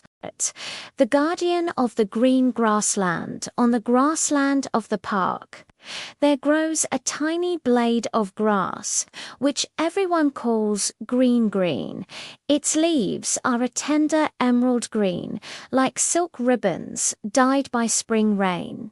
The slender stems look soft and sway gently in the wind, yet they can firmly take root in the soil, not even crushed by the little feet that have stepped on them. At first, no one paid attention to this unremarkable little grass. It was until everyone noticed that Green was always quietly helping his friends around him in his own way. That early morning, LV had just had its leaves moistened by dew when it suddenly heard a faint buzzing sound. It was the buzzing of a little bee. While gathering nectar, it had accidentally bumped into a petal and fallen onto the grass. Its wings got stained with dirt and it couldn't fly no matter how hard it tried. LV quickly bent the leaves gently, like opening a small green umbrella to block the cool morning breeze, and let the dew on the leaf tips slowly drip onto the buzzing wings, helping to wash away the dirt. After a while, its buzzing wings dried up. It shook its antennae at Green and paused on its leaves for a while before happily flying towards the flower beds. As if saying, "Thank you, green green. In the morning, the sun was slowly rising. Little Aunt Guago, along with her friends, was carrying breadcrumbs. They were sweating profusely and wanted to find a place to rest. LVL quickly gathered a few grass leaves beside her and spread them out to make a soft little bed, saying to Guagu, "Come and rest here for a while. My leaves are very cool." Guagu and her friends lay on the grass leaves, enjoying the breeze. They quickly regained their strength and left a small piece of breadcrumbs beside LVLV's roots, as if giving it a small gift. At noon, it suddenly started to drizzle and a gentle wind blew. The little earthworm Yuan, which had just emerged from the soil, was afraid of being washed away by the rain and huddled on the surface of the soil, shivering. LVLV quickly moved the stem closer to the side and formed a small shelter with the leaves to block the wind and rain. Yuan hid under the green leaves and gradually stopped shaking. She also quietly loosened the soil on the green roots to allow the green to absorb more water. In the evening, the rain stopped and the setting sun died. The grassland orange-red LVLV stood on the grass, watching her friends bustling around, buzzing among the flowers. Guagut and her friends continuing to carry breadcrumbs and Yuan crawling in and out of the soil. Her heart felt warm. Suddenly, it felt that although it was insignificant, unable to run or jump, the happiest thing was to shield Weng from the cool breeze, serve as a small bed for Guagu, and protect Yuan from the wind and rain. It turns out that even a tiny blade of grass can, with its own tenacity and kindness, become a little guard in the meadow, bringing warmth and help to every friend. On the grassland at night, the moonlight shone on the green leaves, and even the dewdrops sparkled with a bright light, as if applauding for this lovely little grass. Moreover, Green also found that many of the grasses around her were just like it, quietly helping her friends. The entire grassland had turned into a warm little world. Such days were sweeter than dew and more comfortable than the sun. The Night Guardian's diary with the little lantern shining brightly in Grandpa's yard. There hangs a small red lantern, which everyone calls Liang. Its lampshade is made of thin red paper with a chubby little rabbit drawn on it. Inside, there is a tiny candle. Once lit, the entire lantern will emit a warm red light, like a glowing little apple. Every evening, Grandpa would light up Liang and hang it under the eaves of the yard to illuminate the small gravel path in the yard. That evening, as soon as Grandpa lit up Liang, he heard a rustling sound. It was the little hedgehog Cookie. It had gone to the field to look for fruits during the day. When it came back, it was already dark. The path in the yard was too dark. Afraid of hitting a stone, it huddled at the door and didn't dare to move. Liang quickly shook his body and made Hongwang move towards the door. Cookie, don't be afraid. Follow my light. The road is very smooth. Cookie slowly climbed along the red light. Sure enough, she didn't touch any stones and successfully reached the side of her own little nest. It shook its little paws at Liang and said, Thank you, Liang Liang. Your light is like a little sun, not dark at all. In the evening, a gentle breeze blew, and the bright red light swayed lightly in the yard. The little brother of the neighbor, Dodo, came to play in the yard.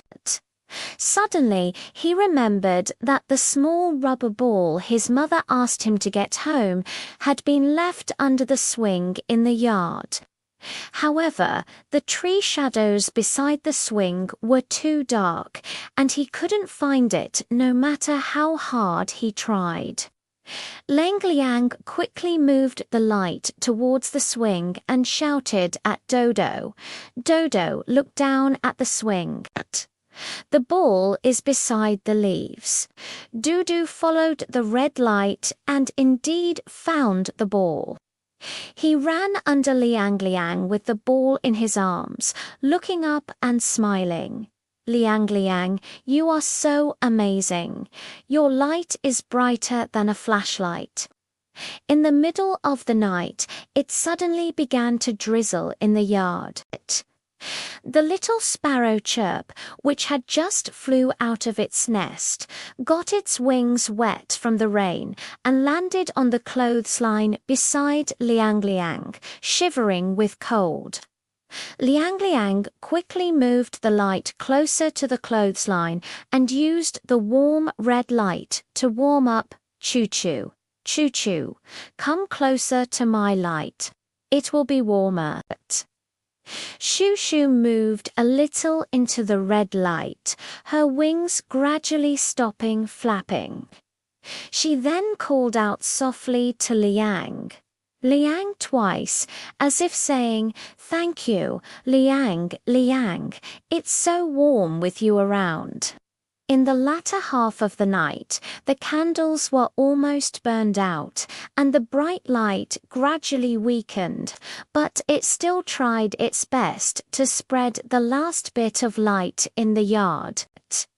It saw the little ant squago carrying breadcrumbs by the dim light, and saw the snail slowly crawling back into its shell along the light. Its heart was sweet. It knows that even if its own light goes out, as long as it can help its friends, it will be very happy. The next morning, Grandpa found that the bright candle had burned out.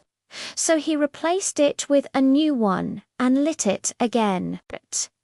The bright red light became warm again, illuminating the small cobblestone path in the yard, and also lighting up Cookie and Juju, who got up early to look for food. Dudu also came running over, holding a painting in his hand and pasting it on Liang Liang's lampshade. The painting depicted Liang Liang playing with his friends. Beside the red lantern, the little hedgehog, the little sparrow, and the little ant were all smiling, just like a family. It turns out that even a tiny lantern can, with its own faint light, become a small lighthouse at night, bringing light and warmth to every friend.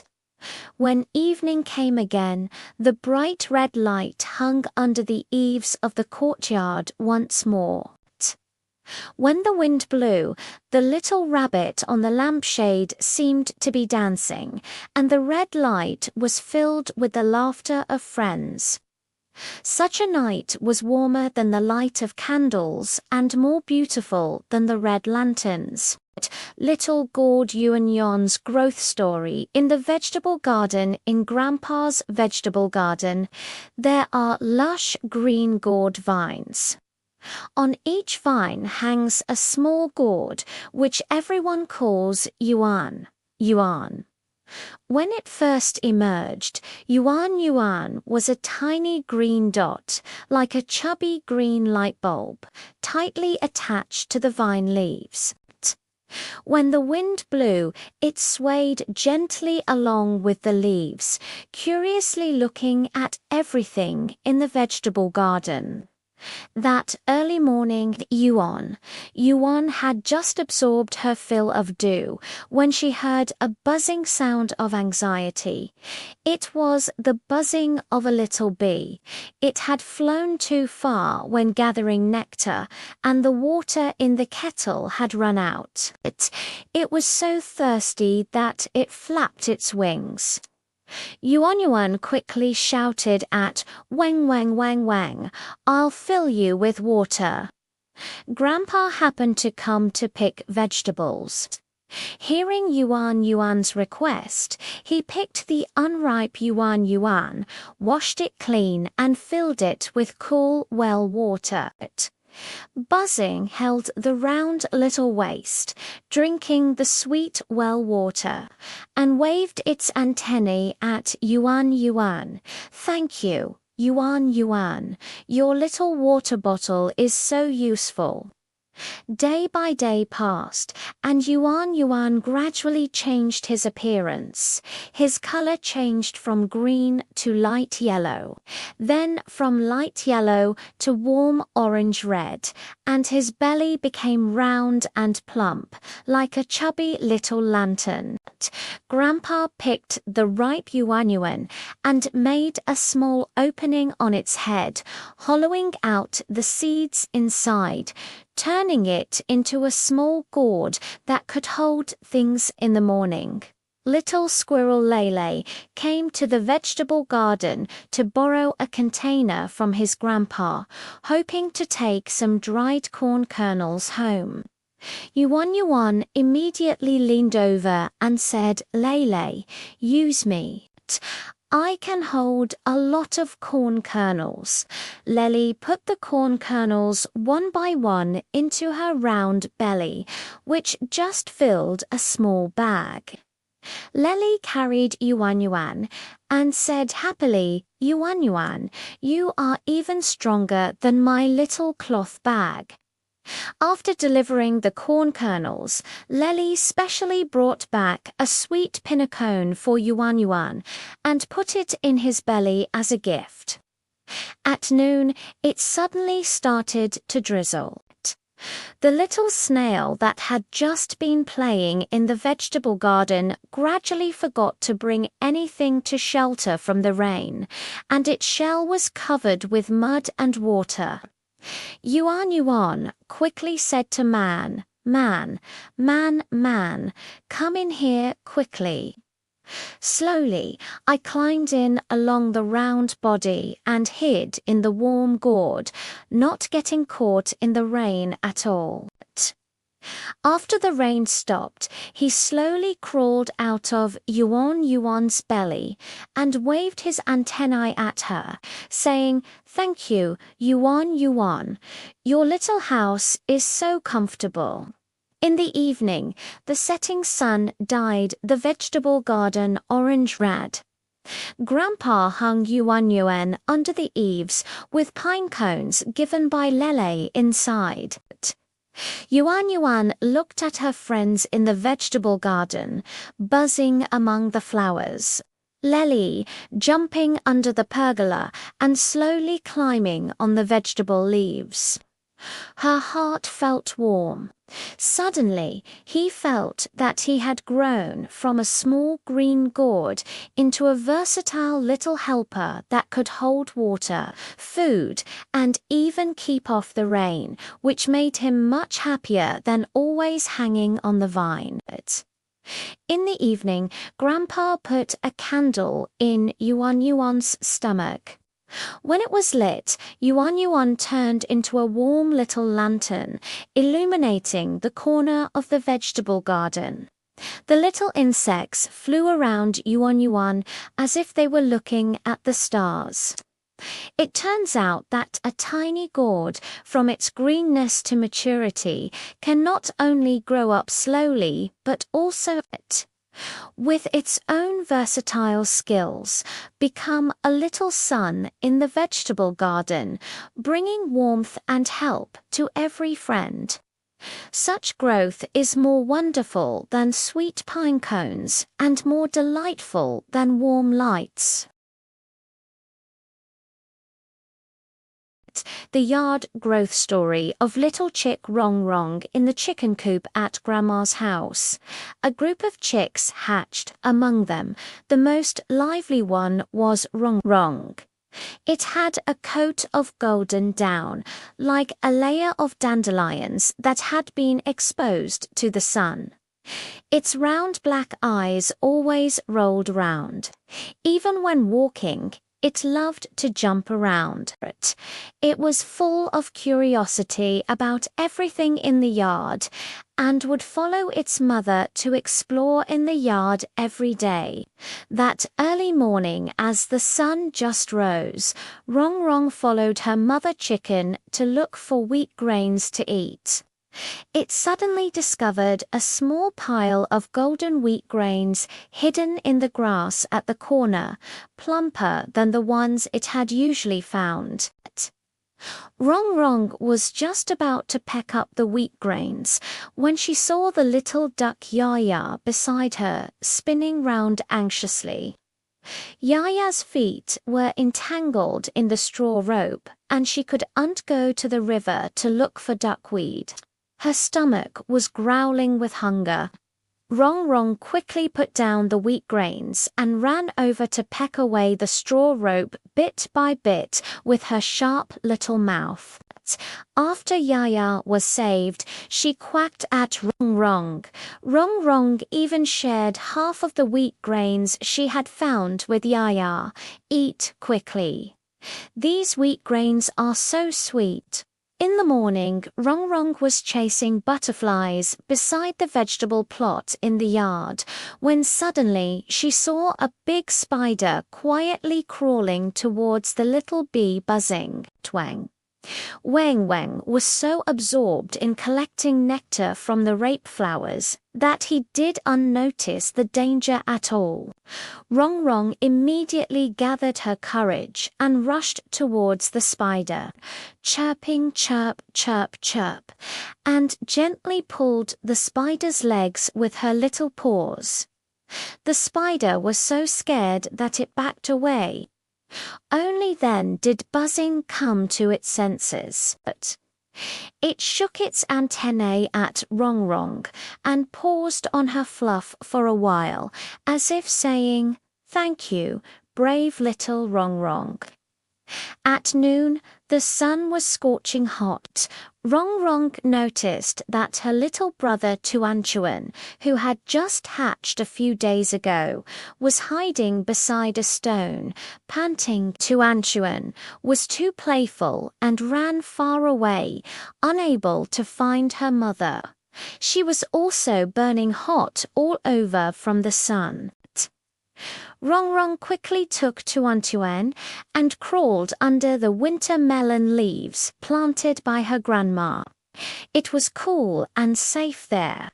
It also helped Tuan comb through the messy down and accompanied Tuan in chirping, which soon attracted the mother chicken to find them.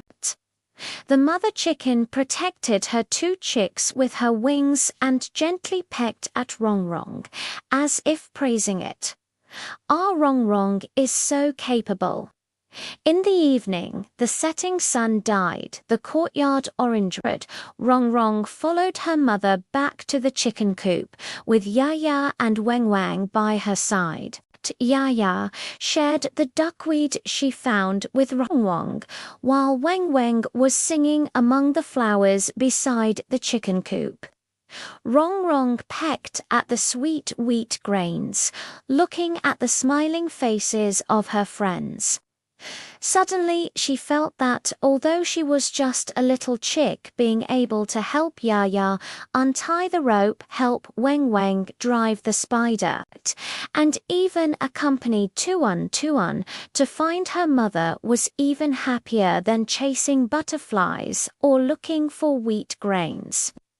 It turns out that even a fluffy little chicken can, with its own courage and kindness, become a little sun in the yard, bringing warmth and safety to every friend. When the moon rose, Rong curled up under the wings of her mother chicken, dreaming that she had solved a new trouble for her friends again. The courtyard was quiet, with only the chirping of insects and the soft breathing of the chicks. Because of the brave Rong, this small courtyard became more and more lively and warm. Such days were sweeter than sweet wheat grains, and more comfortable than soft down. The happy memories of the little goldfish soaking in the fish tank on the little girl Yaya's desk. There is a glass fish tank in which lives a little goldfish named Bobo. Its orange-red scales are like little sun, and its big tail is like a red gauze dress. When swimming, it can spin beautiful circles, always bringing joy to Yaya and her fish tank friends. In the early morning, when Yaya was feeding the fish, the little field snail slowly climbed up the water plants and always slid down. The bubble held it up slowly with its tail and helped it climb to the top, then slowly waved its antennae to thank it. In the morning, when Yaya was doing her homework, her eraser fell into the fish tank and hid among the stones. Bubble swam to the shore with the eraser in its mouth and pushed it to Yaya. Yaya smiled and praised it for being smart. At noon, Yaya's friend Duadue came to play. Balbo was doing a circle dance in the fish tank, raising her tail and splashing water. Duodwo clapped her hands and said Balbo was dancing for her. In the afternoon, the water plants in the fish tank wilted. Bubble swam to the edge of the tank to blow bubbles and swam towards the window, reminding Yaya to move the fish tank. After Yaya followed her instructions, the water plants gradually unfurled. In the evening, the setting sun dyed the fish tank red. After finishing the painting, Yaya pasted it beside the vat. Bubbles spat out big bubbles. Feeling that although the little fish tank was small, it could help its companions and bring joy to everyone, making it even more enjoyable than swimming alone.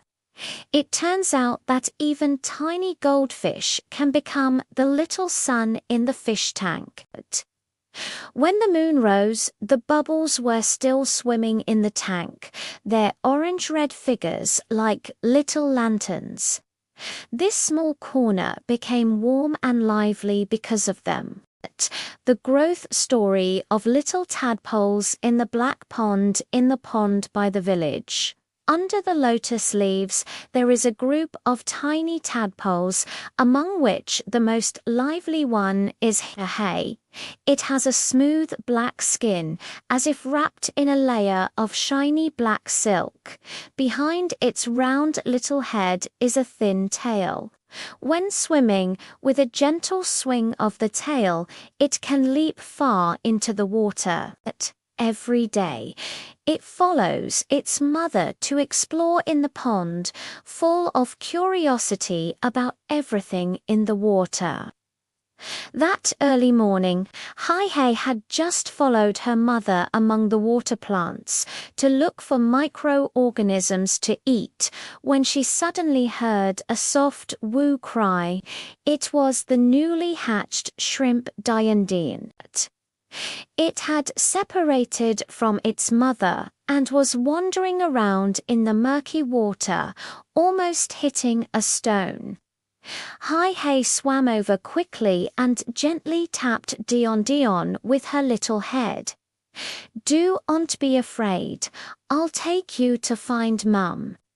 It remembered that it had just seen the shrimp mother beside the water lily root. So it swam slowly with Dion, and from time to time used its tail to push away the water plants in its way. It wasn't long before I saw my mother Shami swimming over anxiously. Dion immediately threw herself into her mother's arms and waved her little beard at Hai, saying, "Thank you, Hai, your tail is more conspicuous than a small flag. I won't get lost at all following you." Day by day passed, and Hai gradually changed its appearance to thin hind legs grew behind its head. A few days later, the front legs also emerged. Its thin tail gradually became shorter, and its skin changed from pure black to a color with a hint of green. When swimming, it could not only swing its tail, but also gently paddle with its calves, like a little swimming champion. In the morning, Hai was looking for food in the crevices of the stones by the pond. Suddenly, he found that the big pincers of the little crab's pincers were entangled in water plants and couldn't be pulled apart no matter how hard he tried. He was so anxious that he made a click-click sound to pick up the water plants. Hai swam over quickly and clung tightly to the water plants with his little legs that had suction cups, pulling them apart bit by bit for the pliers. "Don't worry, I'll help you," after being saved. The pincers shook their pincers at Hai and pushed the small piece of snail meat they found to Hai, saying, "Thank you, Hai, you have legs now. That's amazing." At noon, the sun was scorching hot and the water in the pond was a bit hot. The little carp Lele, who had just learned to swim, was too tired from swimming and wanted to find a cool place to rest for a while. Hai quickly led Lele to swim under the lotus leaves. The water there was cool and comfortable. He also found a soft water plant for Lele as a little cushion and said, "Lele, take a rest here. The lotus leaves can block the sun." Lele lay on the water plants and blew a bubble comfortably. "Thank you, Hai. Your little pergola is so comfortable." In the afternoon, a little duck came to the pond, wanting to catch some small animals in the water as snacks. When Hai saw this, he quickly shouted to his friends around him, "Hide in the crevices of the rocks quickly. Danger." It took Lele and Qianchen to hide in a deep crevice of the rock. The little duck couldn't find any food and had to waddle away. Everyone emerged from the crevices of the stone and gave Hai a thumbs up. Though they had no fingers, they all expressed their gratitude in their own ways. "Hai, you are so brave." In the evening, the setting sun dyed the pond orange red. Hai sat on a stone by the pond, watching its tail getting shorter and shorter. It was both excited and happy in its heart. Its mother said that when the tail completely disappeared, it could turn into a little frog and jump onto the shore to enjoy the more beautiful scenery. The friends around it surrounded it, sharing the delicious food they had found. Suddenly, Hai felt that from a tiny tadpole to a half-frog with legs, not only was it changing itself, but it could also help its friends find their mothers, solve troubles, and avoid dangers. It was much happier than just swimming around in the water. It turns out that even a tiny tadpole can, with its own bravery and kindness, become a little guard in the pond, bringing safety and happiness to every friend. When the moon rose, Hai was still practicing jumping with its legs. Although it didn't jump far, it believed that when it turned into a real little frog, it would surely jump higher and farther and help more friends. The pond was quiet, with only the sound of flowing water and the breathing of my friends. Because of Hai, this pond became warmer and more lively. Such growth was more delicious than sweet snail meat and more delightful than cool lotus leaves. The warm travel notes of Little Blue Cap Little Girl Duardwo has a small blue hat. There is a pink flower sewn on the brim of the hat, and it is lined with soft velvet. It is warm and comfortable to wear on her head. Every morning, Duadwa would wear a little blue cap to the kindergarten. But that day, the wind was too strong. The little blue cap was blown up, turned around and landed gently on the grass in the park. Little Blue Cap had just steadied herself when she heard the drip-drip sound of rain. It turned out to be drizzling. At this moment, a little ant was running round in the rain, holding a grain of wheat in its arms. The rain had wet its antennae, and the grain of wheat was getting heavier and heavier. Little Blue Cap hurriedly shouted, "Little ant, come to me to take shelter from the rain, quickly."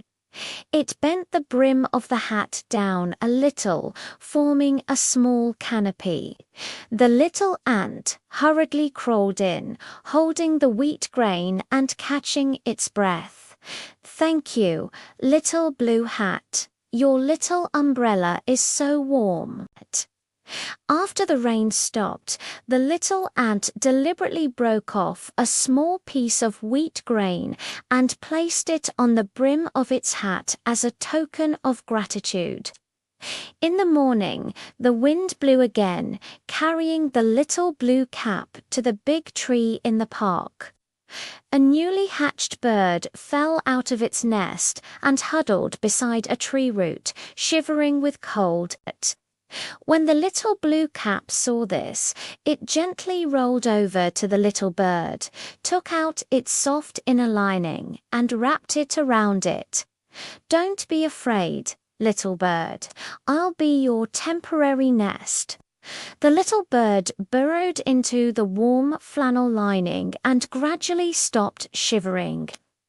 It chirped away at the little blue hat as if singing a song of gratitude. It was not until the mother bird flew down that the little blue cap gently loosened, watching the little bird being carried back to the nest by its mother. At noon, a little squirrel ran past with a pine cone in its arms. Accidentally, it dropped the pine cone into a crack in a tree hole and couldn't be pulled out no matter how hard it tried. Little Blue Hat had a sudden inspiration and extended the brim of her hat into the crack of the tree hole, allowing the little squirrel to climb in by stepping on the brim. The little squirrel smoothly reached the pine cone along the soft brim of its hat and waved its big tail at the little blue hat, saying, "Little Blue Hat, you are so smart." Having said that, it put the plumpest pinnacone in the little blue hat as a gift. In the afternoon, Duodwo and her mother came to the park to look for the little blue cap. From a distance, they saw her little blue cap lying on the grass, with wheat grains and pine cones inside, and a few small insects circling around it. Duardwo ran over and happily picked up the little blue cap. "So you're here." She put on the small blue hat and found that the little flower on the brim was still there and the flannel inside was still soft, as if it still carried the scent of the sun. On her way home, Duoduo touched the little blue cap and suddenly felt that it was warmer than before. She had no idea that the little blue hat had just gone through a warm journey, helping the little ant shelter from the rain, serving as a nest for the little bird, and even carrying pine cones for the little squirrel. The little blue hat was stuck on Duoduo's head, and she felt sweet in her heart. It turned out that a small hat, even if it was away from its owner, could still help many friends with its own warmth. Such a trip was even happier than wearing it on the head. Since then, Duoduo has cherished the little blue hat even more. She often tells the little blue hat, if you are blown away by the wind again next time, you should also continue to help your friends. The little blue hat seemed to understand. The little flower on the brim of the hat gently swayed, as if nodding in agreement. A heartwarming note from little mouse Zizzy. In the corner of Grandma's house lived a little mouse called Zizzy. He has a short coat of grayish-brown fur, as if wrapped in a soft little velvet blanket. His round black eyes always seem sharp, and his tiny claws are particularly agile, capable of crawling into all kinds of narrow crevices. He can also smell from afar, although people always think that mice love to steal. Zizzy always looks for the wheat grains he needs and always likes to quietly help everyone solve small troubles. One early morning, Zizzy was looking for wheat grains for breakfast in the storage room in the corner when she suddenly heard a woo-woo cry coming from the kitchen. It was her grandma's little granddaughter, Yaya. Her favorite bow hairpin was missing. It was a birthday present from her mother. Yaya searched her pockets and drawers but couldn't find it. She was so worried that she was about to cry. Zizzy quickly put down the wheat grains and sniffed carefully with his nose. He smelled the fragrance of the bow on the hairpin and followed the scent all the way. Finally, in the gap under the kitchen cabinet, he found the shining hairpin. Zizzy held the hairpin tightly with her little paws and pulled it out bit by bit through the gap. She even deliberately placed the hairpin on the windowsill where Yaya could see it. Yaya saw the hairpin and jumped up happily, whispering to the windowsill, "Thank you so much. I wonder who helped me find it." Zizzy hid in the corner and chuckled secretly. In the morning, Zizzy was taking a walk in the grass of the yard when he saw little Aunt Tuan leading his friends to carry breadcrumbs. But the breadcrumbs were too big and got stuck in the crevices of the stones, and no matter how hard they were pushed, they couldn't be moved. Zizzy hurried over, gently pried open the crevices of the stones with his little paws, and also helped the ants break the breadcrumbs into small pieces. "Now you can carry them." Tuan shook her antennae at Zizzy and pushed a small piece of breadcrumbs towards her, saying, "Thank you, Zizzy, you're so amazing." Zizzy bit the breadcrumbs, feeling sweet in his heart. At noon, the sun was scorching hot.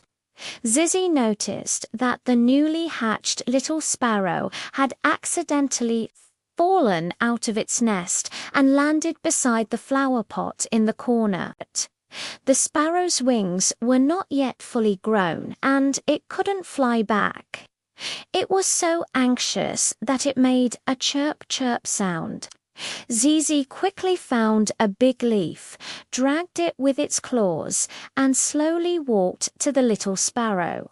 It let the little sparrow stand on the leaf, and then carefully dragged the leaf to the big tree, chirping Zizi at the bird's nest on the tree. When the mother bird heard this, she flew down and carried the little sparrow back to the nest. She also flapped her wings at Zizi, as if saying, "Thank you." In the evening, the setting sun dyed the courtyard orange. Red Zizi was sitting by the pile of wheat grains in the corner, surrounded by Tuon Chuin and the little sparrows that had come to watch him secretly. Everyone was sharing the wheat grains and breadcrumbs, and Zizi was chewing the food.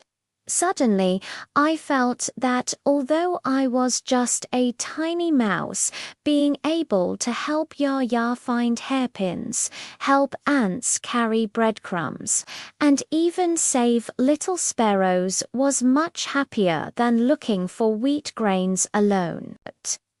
It turns out that even a tiny mouse can, with its wit and kindness, become a little helper in the corner, bringing joy and help to every friend. When the moon rose, Zizi was still patrolling the corner, occasionally making a zizzy sound to the night sky, as if greeting the stars. The yard of Grandma's house is quiet, with only the chirping of insects and the soft footsteps of squeaking. Because of squeaking, this small corner has become warmer and more lively. Such days are sweeter than sweet wheat grains and more comfortable than soft velvet blankets. The sweet memories of little Pear's yellow orchard in Grandpa's orchard. There are many small pears hanging on an old pear tree, among which the one that smiles the most is Wongut. When it first sprouts, it is a small green fruit wrapped in a layer of fine down, like a shy green baby hiding behind the emerald green leaves. Absorbing sunlight and dew every day, hoping to become sweet as soon as possible.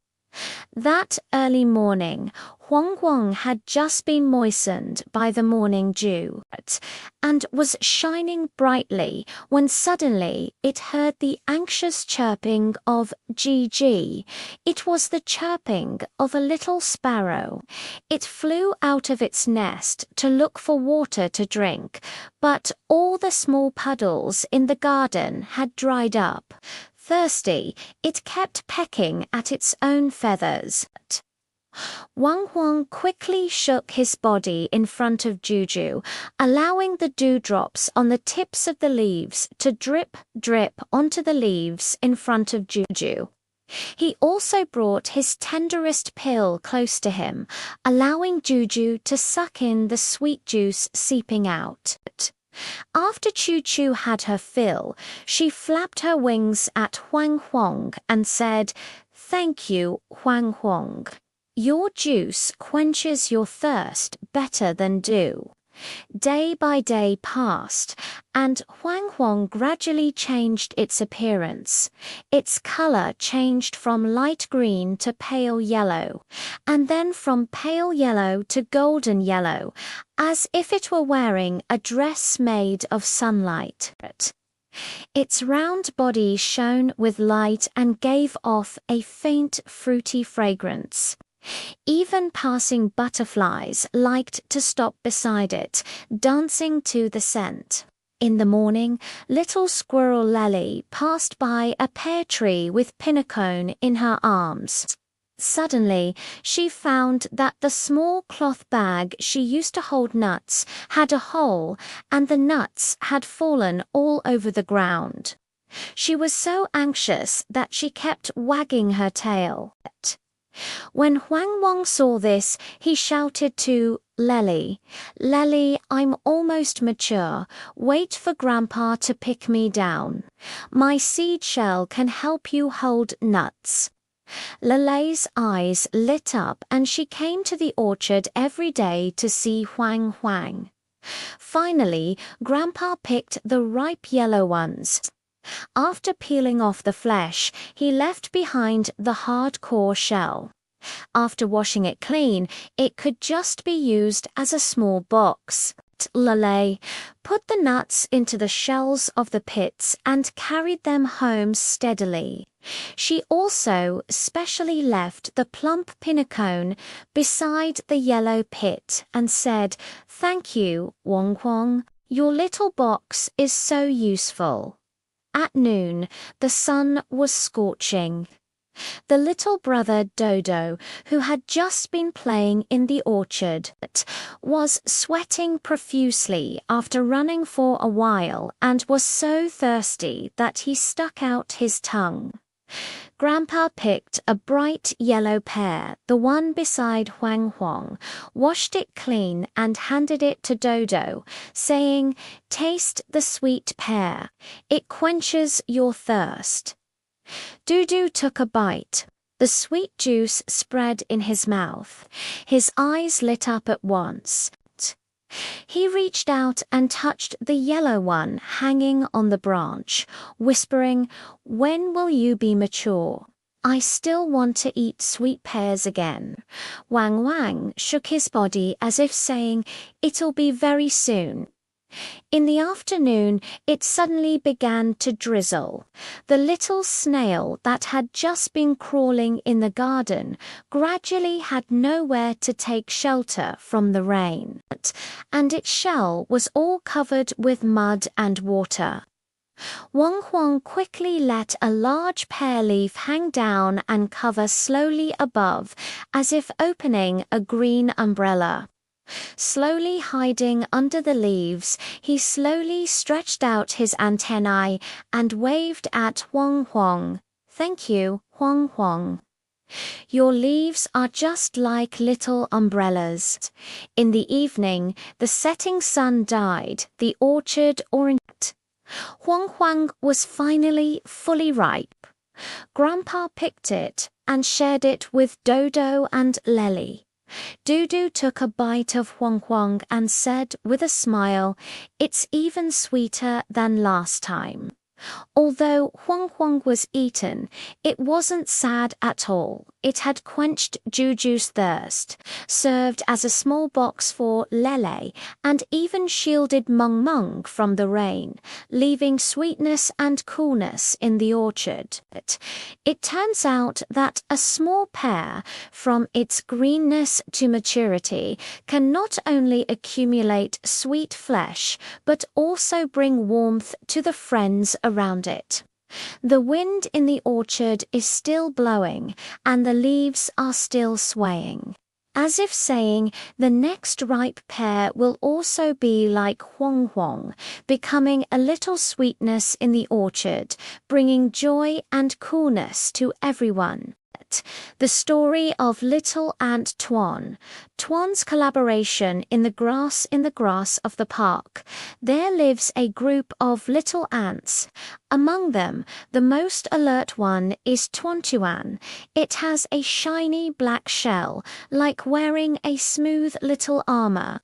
The two antennae on its head are always moving, allowing it to smell the aroma of food in the distance and even talk to its companions. Tuan often says, "We ants are small in size, but as long as we work together, there is nothing we can't achieve." One early morning, Tuan was patrolling in the grass when suddenly she smelled a sweet fragrance. It was a crumb of bread that had fallen on a leaf several times larger than its body. Tuan quickly touched the friend beside her with her antennae and passed the message with a sizzling sound. Before long, more than 10 little ants arrived. They surrounded the breadcrumbs, some lifting and some pushing. Tuan was still standing at the front to direct the direction. The passing ladybug Dion saw this and couldn't help exclaiming, "The little ant is so amazing. It can even move such a big breadcrumb." With everyone's concerted efforts, the breadcrumbs gradually moved towards the ant nest and soon became the ant's breakfast. In the morning, it began to drizzle in the grass. The raindrops fell on the leaves, turning into small ponds. Little Ant Duadu accidentally fell into a leaf with accumulated water and could unclimb up no matter how hard she tried. She was so anxious that she kept shaking her antennae. When Chuan saw this, he immediately gathered his friends and asked them to form a line along the edge of the leaf, using their bodies to build an ant bridge. Tuan led the way by climbing at the front, while Duadwo followed her companions' bodies and steadily crawled back to the ground. Duadwo shook her antennae at Tuan as if saying, "Thank you and everyone." At noon, the sun came out. Tuan found that the soil at the entrance of the ant nest had been loosened by the rain. If it rained again, the ant nest might leak. It quickly gathered its friends again. Some carried small stones, some carried dry soil, and Tuan even found a few thin grass stems and laid them at the entrance of the ant nest as drainage pipes. The little snail passing by gradually saw this and also stopped, using its mucus to help them stick the soil more firmly. With everyone's cooperation, the ant nest was quickly fixed. The ants surrounded it slowly and shared a small piece of sweet breadcrumbs. In the evening, the setting sun dyed the grass an orange red. Tuan sat at the entrance of the ant nest, surrounded by Duadwa, Diandian and Mungmang, all basking in the sun together. Tuan was munching on the remaining breadcrumbs when she suddenly felt that although she was short, being able to carry big bread, build bridges to save friends, and repair ant nests with her friends was much happier than looking for food alone. It turns out that even a group of tiny ants can, through the power of unity, become little experts in the grass, turning difficulties into small matters. When the moon rises, the ants are still sharing food in the anthill, their antennae touching each other as if whispering to each other. The night in the grass is quiet, with only the chirping of insects wafting in the wind. Thanks to the united little ants, this patch of grass has become increasingly lively and warm. Such days are more beautiful than sweet breadcrumbs and more comfortable than sun-dried leaves. The yard guardian of the little cat Mimi in the yard of my grandma's house. There lives a little cat named Mimi. It has a coat of soft orange and white fur, like a layer of cotton that has been exposed to the sun. Its round blue eyes are like two transparent glass beads, and a gentle flick of its tail exudes a sense of wit. Mimi usually likes to lie on the windowsill and bask in the sun. But as soon as its friends get into trouble, it immediately becomes the most reliable little guardian. One early morning, just as Mimi was squatting beside the chicken coop, watching the chicks peck at the rice, she suddenly heard a squeaking sound coming from the granary.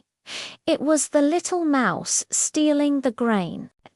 Mimi immediately pricked up her ears, tiptoed gently to the door of the granary, and fixed her eyes tightly on the rat hole, just as the little mouse was about to stick its head out with a grain of wheat in its mouth. Mimi pounced on it with a whoosh, gently pressing the mouse with its paws, not wanting to scratch it, and carried it to the grass outside the yard. It let out a low meow as if saying, "Don't come and steal food anymore." Grandma noticed that there were still many grains of wheat in the granary. She smiled and patted Mimi's head, saying, "Our Mimi is really a little expert at protecting the grain." In the morning, Mimi was chasing butterflies under the locust tree in the yard. Suddenly, she saw a little sparrow chirping anxiously on the branch. Its nest had been blown off the ground by the wind, and there were still little sparrow babies without feathers inside. Mimi hurried over and gently pushed the bird's nest against the low wall under the tree with her nose. She then carried a few soft pieces of dry grass and carefully spread them inside the bird's nest. Shoo flew down, ruffled her wings against Mimi, and carried a small red fruit in her mouth, placing it in front of Mimi as if giving her a thank you gift. At noon, the little brother of the neighbor, Lele, came to play in the yard. By accident, he dropped his favorite toy bear into the bushes in the flower bed. The branches were so dense that Lele couldn't reach it no matter how hard he tried. He was so anxious that he almost cried. Mimi hurried over, crawled into the bushes, gently bit the little bear's coat corner with her mouth, and slowly pulled it out. Lele held the little bear and happily hugged Mimi's neck, saying, "Mimi, you are so amazing." He also shared his small cookies with Mimi. In the evening, the setting sun dyed the courtyard orange. Mimi was lying beside her grandma's rattan chair, surrounded by Lele Juju and the chicks who had just come back from school. They were all basking in the sun together. Mimi was chewing a small cookie, her tail gently sweeping the ground. Suddenly, she felt that being able to help everyone solve problems was even more enjoyable than chasing butterflies or basking in the sun. It turns out that even a tiny cat can, with its own wit and gentleness, become a little sun in the yard, bringing safety and happiness to every friend. When the moon rose, Mimi was still patrolling the yard, occasionally meowing at the night sky a couple of times, as if greeting the stars. The yard was quiet, with only the chirping of insects and Mimi's soft footsteps. But because of Mimi, this small yard became warmer and more lively. Such days were sweeter than small cookies and more comfortable than the soft fur that had been exposed to the sun. A sweet record of the little bee buzzing in the garden in Grandma's garden lived a hard-working little bee, and everyone called her Buzz. She has a coat of yellow and black fur, like wearing a striped little coat. Her transparent wings make a soft buzzing sound when they flap. There are also small pollen baskets on her hind legs. Every day she flies around among the flowers, collecting sweet nectar and also helping the flowers spread pollen. At first, the flowers only knew that she could gather nectar. Later, they found that the buzzing pollen basket was filled with kindness. That early morning, as soon as the sun died, the petals golden, Weng Weng carried a flower powder basket and went out.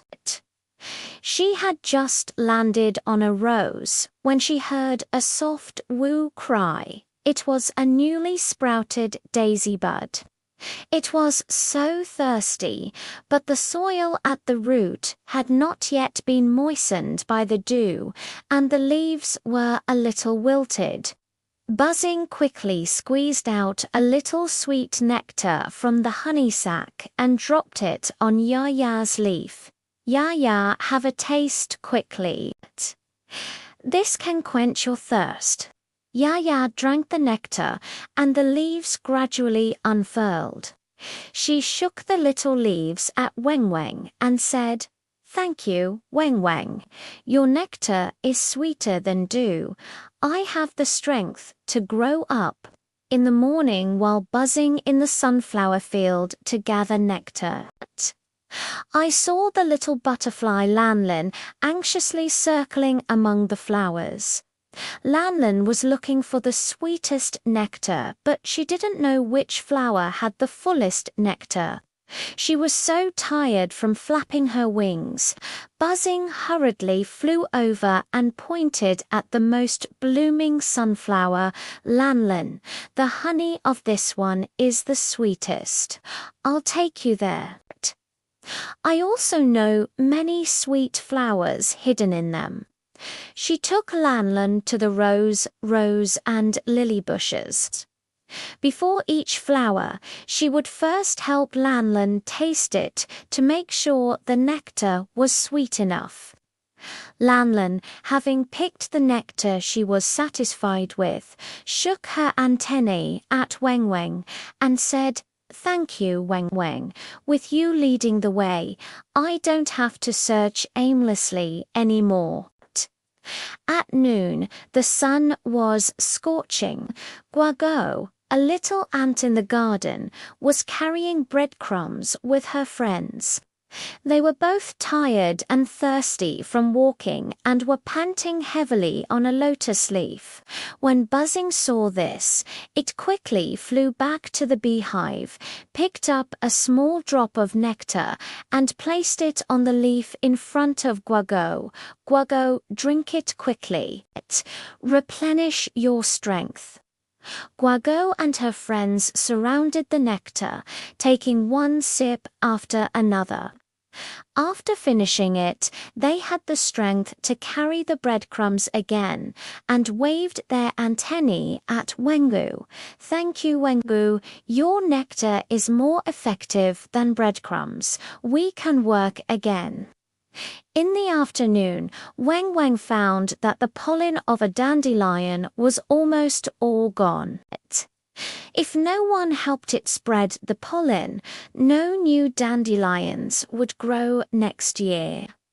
Buzzing quickly landed on the dandelion, gently shaking the pollen from the pollen basket onto the flower stamens of the dandelion, and also called other little bees to help the flowers in the garden spread pollen together. Roses, sunflowers, and daisies all buzzed and nodded at each other, as if saying, "Thank you, Buzzed. With you by our side, we can still bloom beautiful flowers next year." In the evening, the setting sun dyed the garden orange-red. Buzzing carried the pollen basket filled with nectar back to the beehive and, together with the other little bees, turned the nectar into honey. She lay at the door of the beehive, looking at the scene in the garden. The little daisy bud had grown new leaves. The little butterfly Lan Lan was still dancing among the flowers. The little ants Guagu had carried the breadcrumbs home, and the flowers were all smiling even more brightly. Buzzing felt sweet in her heart. Suddenly, she realized that collecting honey every day was not only for making honey, but also could help Yaya quench her thirst, help Lan find honey, replenish the energy of Guo and others, and help the flowers spread pollen. It was much happier than collecting honey alone. It turns out that even a tiny bee can, through its own diligence and kindness, become a sweet little messenger in the garden, bringing vitality and joy to every friend. When the moon rose, Buzzing was still in the beehive, sharing today's experiences with its companions, flapping its wings occasionally, as if recalling the good old days in the garden. The garden was quiet, with only the rustling sound of the evening breeze brushing against the petals.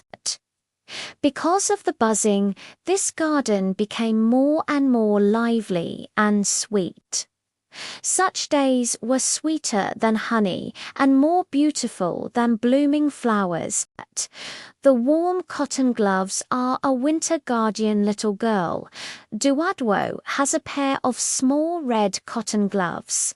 Everyone calls her Nuan. The inner lining of the gloves is wrapped with soft down, feeling like holding a ball of sun-dried cotton. There are also tiny snowflake patterns embroidered on the fingertips. When worn on the hand in winter, even the cold wind cannot get in. Every morning, Duadwo would wear Nuan to the kindergarten. But that day, the wind was too strong.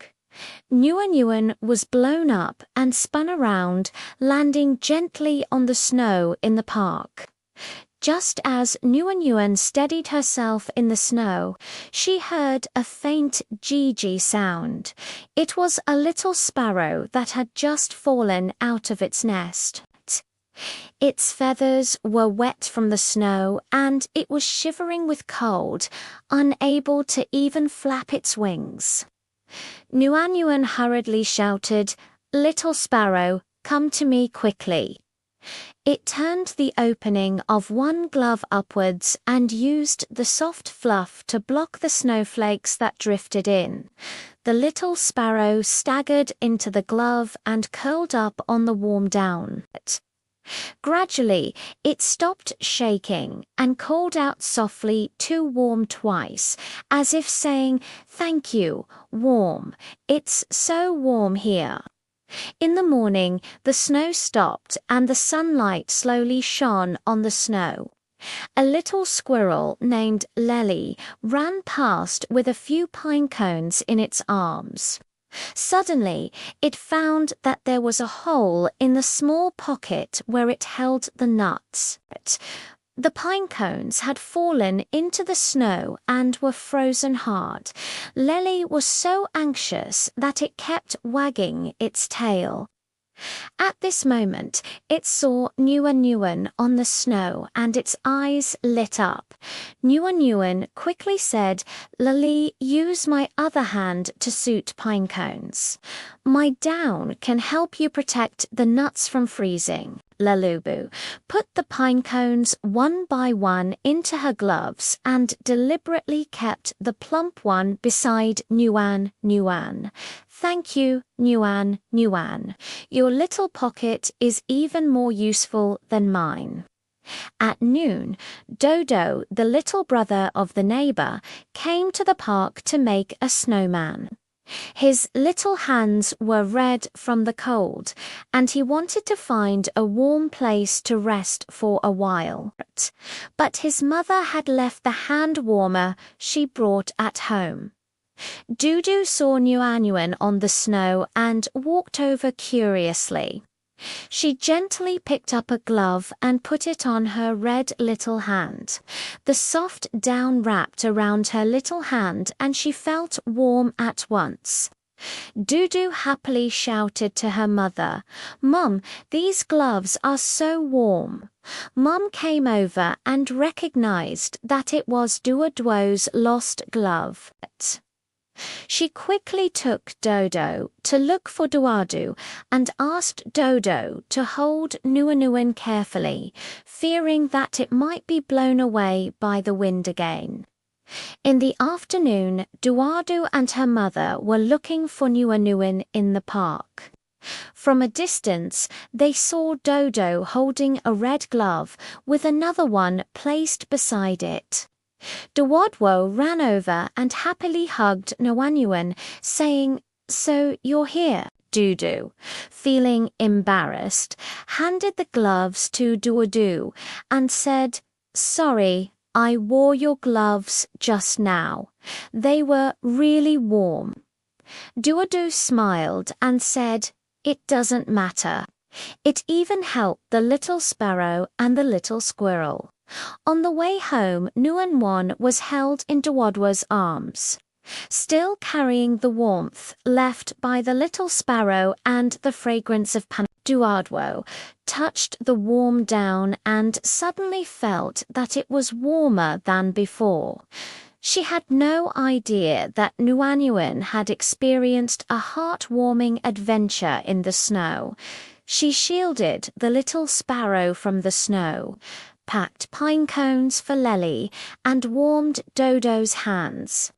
Warm and cozy clung to Duwadwo's palm, her heart filled with sweetness. It turned out that a pair of small cotton gloves, even if they were away from their owner, could still rely on their own warmth to help many friends. Such a winter adventure was even more delightful than wearing them on the hand. Since then, Duwadua has taken better care of Nuunuin. Every time before putting on her gloves, she would gently pat it as if greeting it. No matter how strong the winter wind is, Nuunuin can always wrap Duwadwog's little hands warmly because it knows that it is not just an ordinary pair of gloves, but also a little harbour that can convey warmth in winter. The little apple, red and charming, is a sweet memory in the orchard in Grandpa's orchard. There are many small apples hanging on an old apple tree, among which the one that smiles the most is Hong Hong. When it first sprouts, it is a small green fruit wrapped in a thin skin, like a shy green baby, hiding behind the emerald green leaves, absorbing sunlight and dew every day, looking forward to growing up quickly. That early morning, Hong Hong had just been moistened and shiny by the morning dew when she suddenly heard a buzzing sound of anxiety.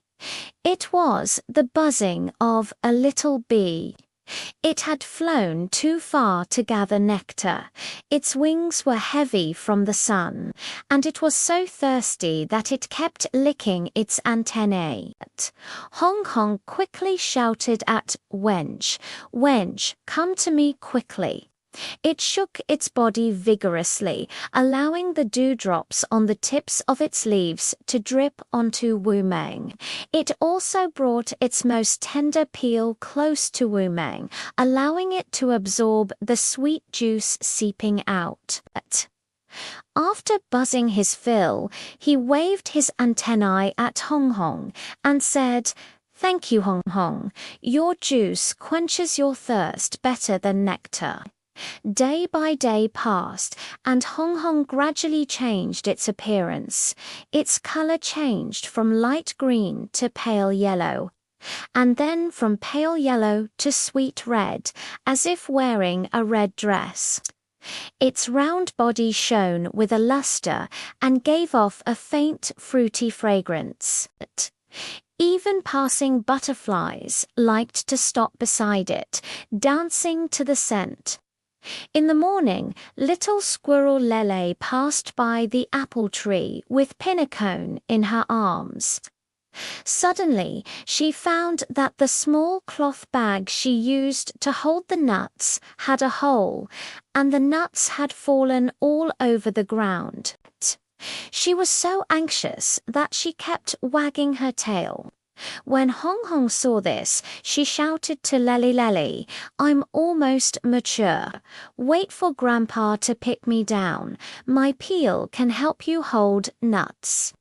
Lele's eyes lit up and she came to the orchard to see Hong Hong every day.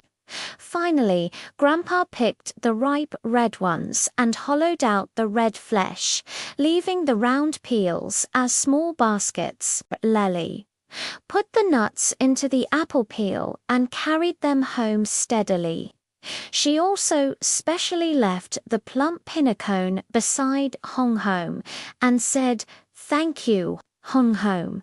Your little basket is so useful." At noon, the sun was scorching. The little brother Dodo, who had just been playing in the orchard, was sweating profusely after running for a while and was so thirsty that he stuck out his tongue.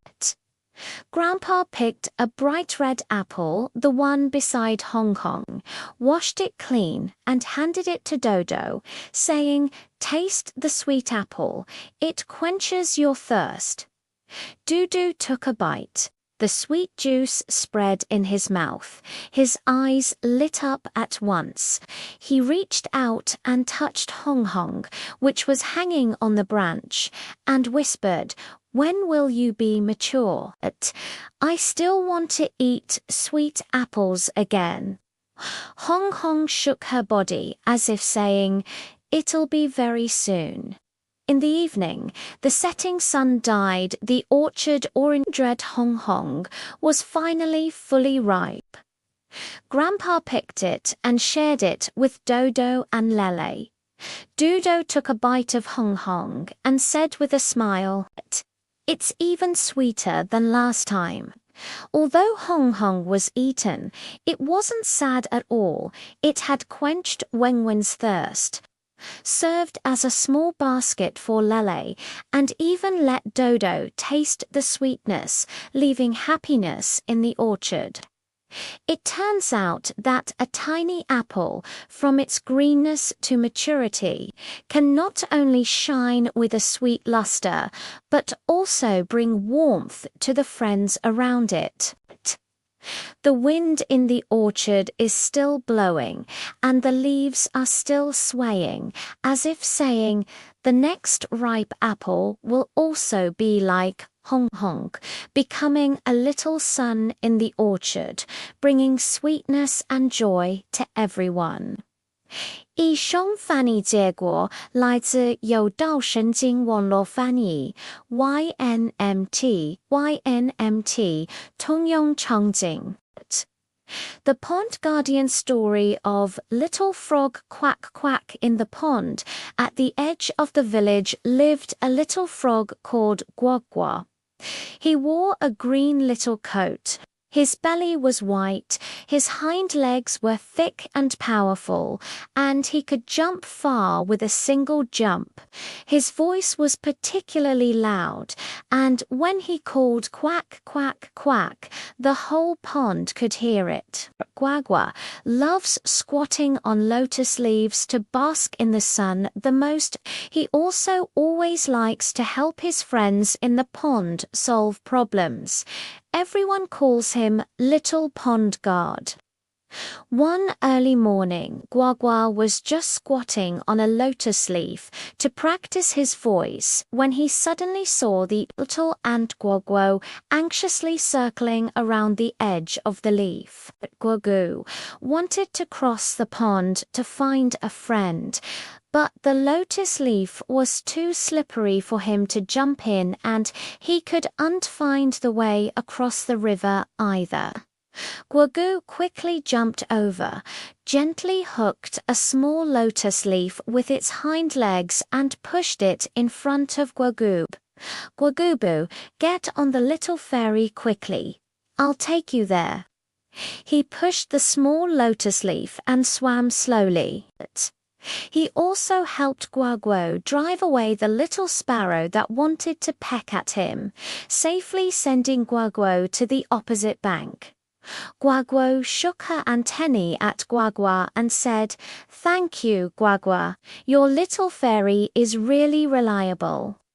In the morning, Guagua was jumping around in the grass by the field ridge. Suddenly, she heard a rustling sound coming from the field. It was many small insects gnawing at the corn leaves, and the corn seedlings were all crooked. Guagua immediately jumped into the field, kicked off its hind legs, and with a swish sound, it stuck out its tongue and caught a bug in an instant. In no time, it had caught all the pests nearby. The corn leaves slowly unfurled, as if nodding to Guagua. "Thank you, Guagua. We can grow up well again." At noon, the sun was scorching hot. Guagua saw the wings of the little dragonfly Ding Ding stuck to the water plants. Ding Ding flapped its wings desperately, but just couldn't break free. Gua swam over quickly, gently bit off the water plants with her mouth, and even licked the water droplets off Ding Ding's wings clean. Ding Ding flew up and circled Guagua twice, then gave him a shiny dewdrop. "Guagua, this little pearl is for you." In the evening, the setting sun dyed the pond orange. Gua was sitting on the biggest lotus leaf, surrounded by Guagu Ding Ding and a little bee that had just got off work, buzzing around. Everyone was sharing sweet nectar and delicious dried insects.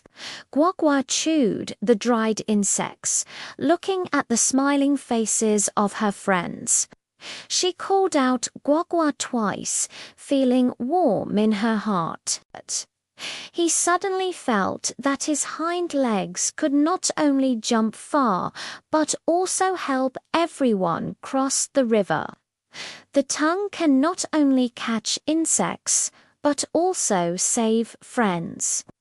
It's much more enjoyable than squatting alone on a lotus leaf to bask in the sun.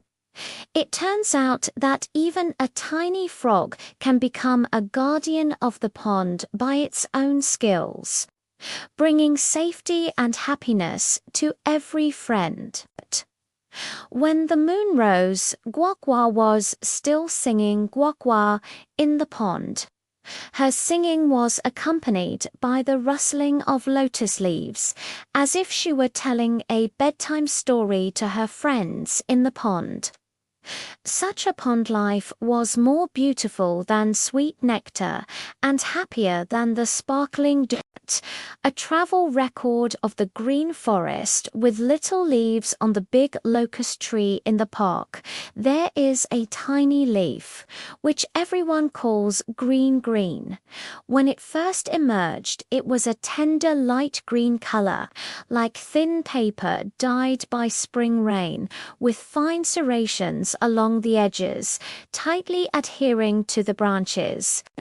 Every day, it would bask in the sun and listen to the birds singing with its friends. Looking forward to growing up quickly, that early morning, LV had just been moistened by the morning dew when she heard an anxious buzzing sound. It was the buzzing of a little bee. While gathering nectar, it had accidentally fallen into a small puddle under the tree, and its wings got wet, making it impossible to fly. Green quickly shouted at Buzz, "Buzz, I'll help you." It shook its body vigorously and, with the help of the wind, gently drifted down from the branch and landed in the puddle like a small green boat. Weng quickly climbed up and lay on the green leaf. Green carried it slowly to the edge of the puddle. After buzzing up, he shook his antennae at Green and said, "Thank you, Green. Your little boat is so stable." Day by day passed, and LVLV gradually changed its appearance. Its color changed from light green to dark green, and then from dark green to golden yellow, as if it were wearing a golden dress. When the wind blew, it would gently sway and make a rustling sound, as if singing a song of autumn. In the morning, little squirrel Lely was running in the woods with Pinnacone in his arms. Suddenly, he was panting from the sun and wanted to find a cool place to rest for a while. LVL quickly floated to Lele's side and blocked the sunlight with her golden leaves. Lele, come and rest here for a while. I'll shield you from the sun. Lele sat under LVLV, squinting her eyes comfortably and placing a pinnacone beside her. Thank you, LVLV. Your little umbrella is so cool. At noon, the little hedgehog Cookie, who had just emerged from its eggshell, was looking for its mother in the woods when it was frozen into a ball by the autumn wind.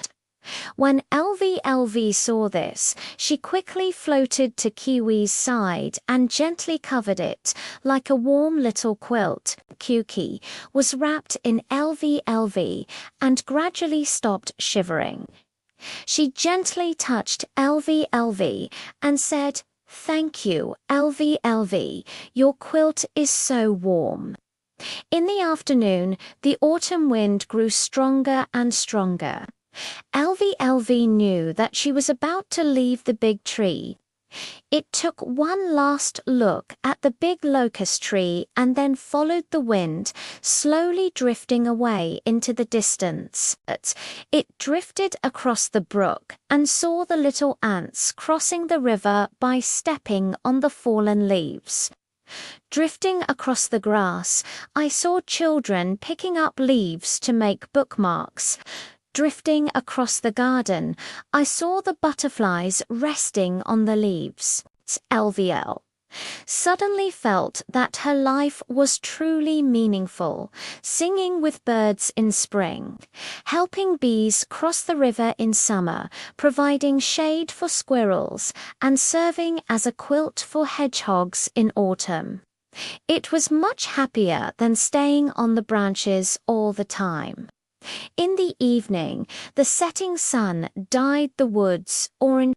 LVLV drifted into a wheat field and landed beside a little cricket that was looking for a home, serving as its temporary little house. The little cricket chirped cuckoo at Green Green, as if saying, "Thank you, Green Green." LVLV lay in the wheat field, looking at the stars in the sky, feeling warm in her heart. It knows that by next spring, new leaves will grow on the big tree, and they will also help more friends just like itself. It turns out that a tiny leaf, from tender green to golden yellow, can not only witness the change of seasons, but also bring warmth to the friends around it. The wind in the woods is still blowing, and the leaves are still fluttering, as if saying, every leaf is a little messenger of autumn, bringing joy and help to everyone. The heartwarming story of Little Rabbit Jumping in the Forest. In the carrot field at the edge of the forest lived a little rabbit named Tiao Tiao. It is covered with snow-white down, as if wrapped in a layer of freshly fallen snowflakes. The tips of its long ears are still tinged with a light pink color. When it runs, its ears bounce back and forth. With a gentle push of its hind legs, it can jump far away, and even the wind can't catch up with it. Tiao Tiao not only runs fast, but is also very enthusiastic. It always likes to run errands for its friends in the forest. Everyone calls it forest messenger. One early morning, Tiao Tiao had just pulled out a sweet carrot in the field for breakfast when she suddenly heard a soft woo sound. It was Kiyuki, the little hedgehog that had just moved to the forest. It wanted to send a fresh wild strawberry to its grandma far away, but it didn't know the way to her grandma's house and was afraid that its spits might prick other small animals, so it didn't dare to ask for directions casually. Teo quickly put down the carrot and jumped to Kuki's side. "Don't be afraid. I'll take you there. I know the way." It walked ahead, helping Kuki push away the small branches blocking the way, and from time to time stopped to wait for Kiyuki, fearing that it might not keep up. On the way, they came across a small stream. Tiao Tiao also found a big lotus leaf and asked Kuki to sit on it. She pushed the lotus leaf across the stream herself. It wasn't long before we arrived at Kiwi's grandma's home. Kiyuki was holding wild strawberries and waved her little paws at Tiao Tiao, saying, "Thank you, Tiao Tiao. Your ears are more prominent than a little flag. I never got lost following you." In the morning, Tiao Tiao was jumping around the dandelion bushes in the forest when he saw the little squirrel, Lele, squatting on a branch. Worried its little cloth bag was broken and the freshly picked pine nuts were scattered all over the ground. If they were blown away by the wind, there would be no food to eat in winter. Tiao Tiao quickly jumped over and used her soft down to catch the scattered pine nuts. She also lent Lely the small basket she used to hold carrots, saying, "Let's use my basket first. My basket was woven by my mother. It's so sturdy." Lely put the pine nuts into the small basket and specially picked the biggest one to give to Tiao Tiao. "This is for you as a snack. Your basket is much more useful than my cloth bag." At noon, the sun was scorching hot. Tiao Tiao noticed that the little sparrow Choo Choo, which had just learned to fly, had its wings withered from the sun and couldn't fly when it landed on the grass. It was so anxious that it made a chirp sound. Tiao Tiao quickly jumped to Shoo Shoo's side and blocked the sunlight with her big ears, like opening two small white umbrellas. It also pulled out a dewy carrot from the field, squeezed out the sweet juice and fed it to Shoo Shoo to drink. Shoo Shoo drank the carrot juice and gradually regained her strength. She flapped her wings at Tiao and said, "Thank you, Tiao. Your ears are cooler than leaves." In the evening, dark clouds suddenly drifted from the sky, and it seemed that it was about to rain. Tiao Tiao remembered that the little ants Guagu were still carrying breadcrumbs on the distant hillside. He quickly jumped over and made a zizzy sound to them. He had learned the sounds of ants, reminding them to go home quickly. He also helped the fruits carry the breadcrumbs into his small basket and sent them back to the ant nest. Guagua shook its antennae at Tiao and put a small piece of breadcrumbs in Tiao's basket, as if giving it a small gift. When the setting sun dyed the forest orange-red, Tiao sat in the carrot field, surrounded by QQ, Lala, and Shu Ju, sharing carrots, pine nuts, and wild strawberries. Tiao bit into the sweet carrot, looking at her friends' smiling faces. Her ears swayed gently, and her heart felt warm. It suddenly felt that running fast was not just for jumping and playing, but also to help everyone deliver things, shield from the sun, and pass on messages. It was much happier than eating carrots alone. It turns out that even a tiny rabbit can, with its enthusiasm and speed, become a little sun in the forest, bringing warmth and safety to every friend. When the moon rose, Tiao Chow was still bouncing along the path by the field. The snow-white fluff gently sparkled in the moonlight, like a moving little cotton ball. The night in the forest is quiet, with only the chirping of insects and the soft footsteps of Tiao Tiao. Because of Tiao Tiao, this forest has become more and more lively and warmer. Such days are sweeter than sweet carrots and more comfortable than soft down. A heartwarming story of a little bear's naive forest. Deep in the forest, in the oak grove, lived a little bear named Han Han. He has a coat of fluffy brown short hair, like a warm little blanket wrapped in it.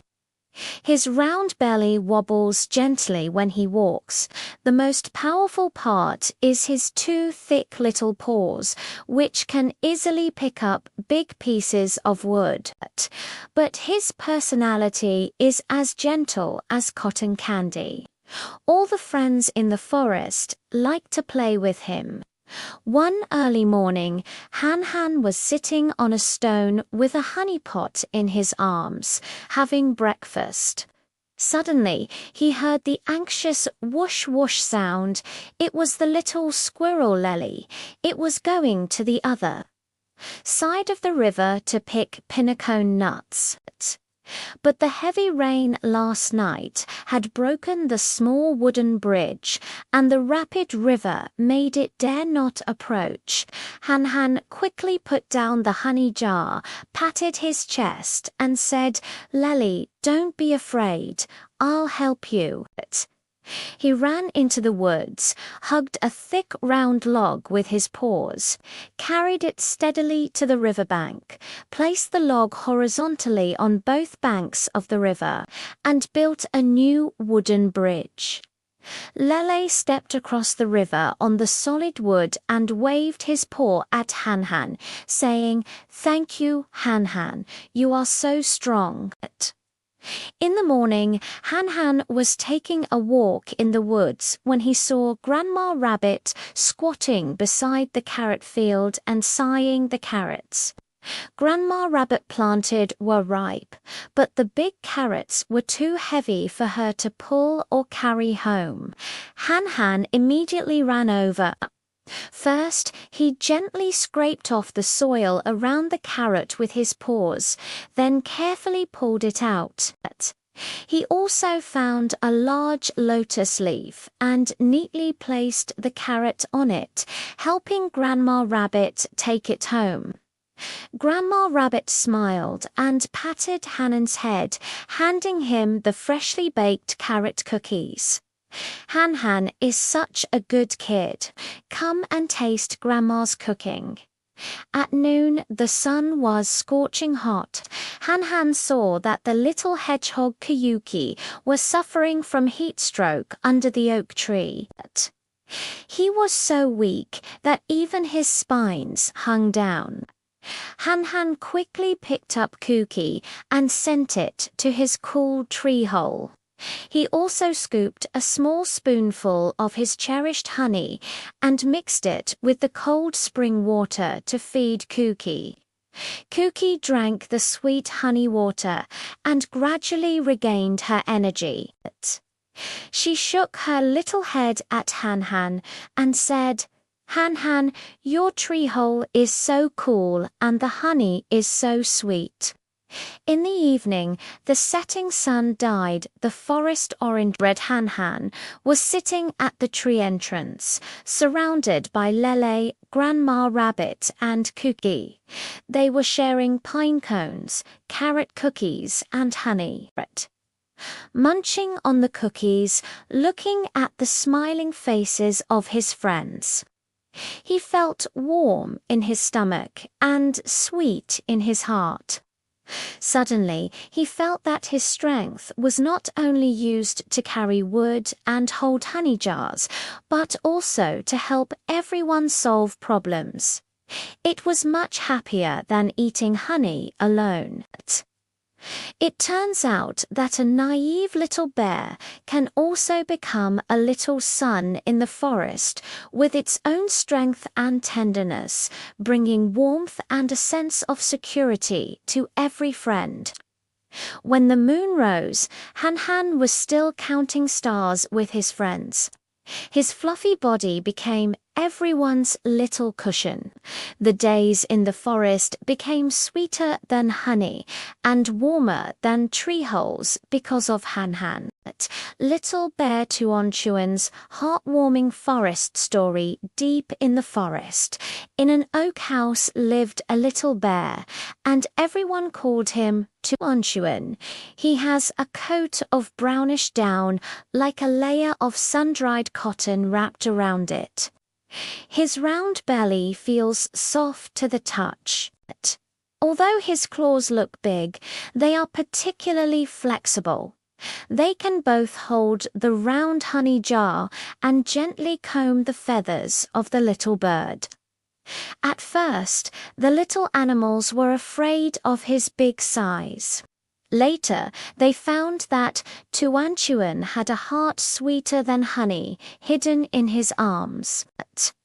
One early morning, Tuan Chuan was sitting under the oak tree having breakfast, holding the honey cakes made by his mother. Suddenly, he heard the sound of panting. It was the little squirrel Lely. It wanted to move the winter nuts to the tree hole, but the cloth bag full of nuts was too heavy. It dragged for a long time and couldn't move far. Its paws were also worn red. Tuan Chuan quickly put down the honey cake, ran over and gently picked up the cloth bag. Lely, I'll take it up for you. He stood on tiptoe and steadily lifted the cloth bag to the edge of the tree hole. Lely jumped in to catch it and wagged her big tail at Tuan Chuan. Thank you. Your strength is greater than that of a big tree and much more powerful than my little claws. In the morning, as the sun rose slowly, the water in the forest stream rose. Little Rabbit Tiao Tiao, who had just picked mushrooms, stood by the stream. Not daring to cross the river, the water was deeper than usual and the stones were slippery from being washed away. When Tuan Tuan saw this, he quickly jumped into the stream, stood steadily in the water and shouted to Tiao, Tiao, Tiao, step on my back and come over. I'll keep the water out for you. Tiao Tiao carefully stepped on Tuan. Tuan's soft down and slowly crossed the river. She even gave Tuan Tuan the biggest white mushroom. Tuan Tuan, this mushroom is for you as a snack. Your back is more stable than a stone. At noon, dark clouds suddenly rose from the sky and it began to drizzle. The little hedgehog Kyuki, who was just playing in the forest, didn't bring anything to shelter from the rain. It was shivering under the leaves, and the spines on its back were still soaked with a lot of rainwater. Tuan Chuan quickly took off the flowered scarf knitted by her mother and gently covered Cookie with it, as if setting up a small woolen tent. Cookie, come in and take shelter from the rain quickly. My scarf is so warm. Cookie wrapped herself in a warm scarf and slowly stuck out her little head. Thank you, Tuanchuan. Your scarf is even more comfortable than my little nest. I'm not cold at all. In the afternoon, Tuanchuan took her friends to pick wild strawberries. When they passed by a thorny bush, they found that the buzzing wings of the little bee were caught by the thorns, and no matter how hard they struggled, they couldn't fly out. Tuanchuan quickly squatted down and gently pushed aside the thorns with his big paws. He also carefully helped Weng Weng remove the small thorns on his wings. Don't be afraid.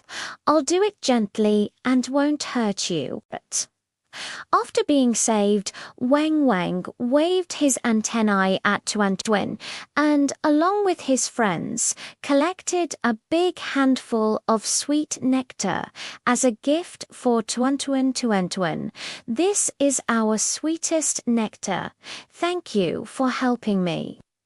In the evening, the setting sun dyed the forest orange. Tuanchuan sat in the oak house, surrounded by Lele, Taiokuki, and Weng Weng, sharing honey cakes, wild strawberries, and nectar.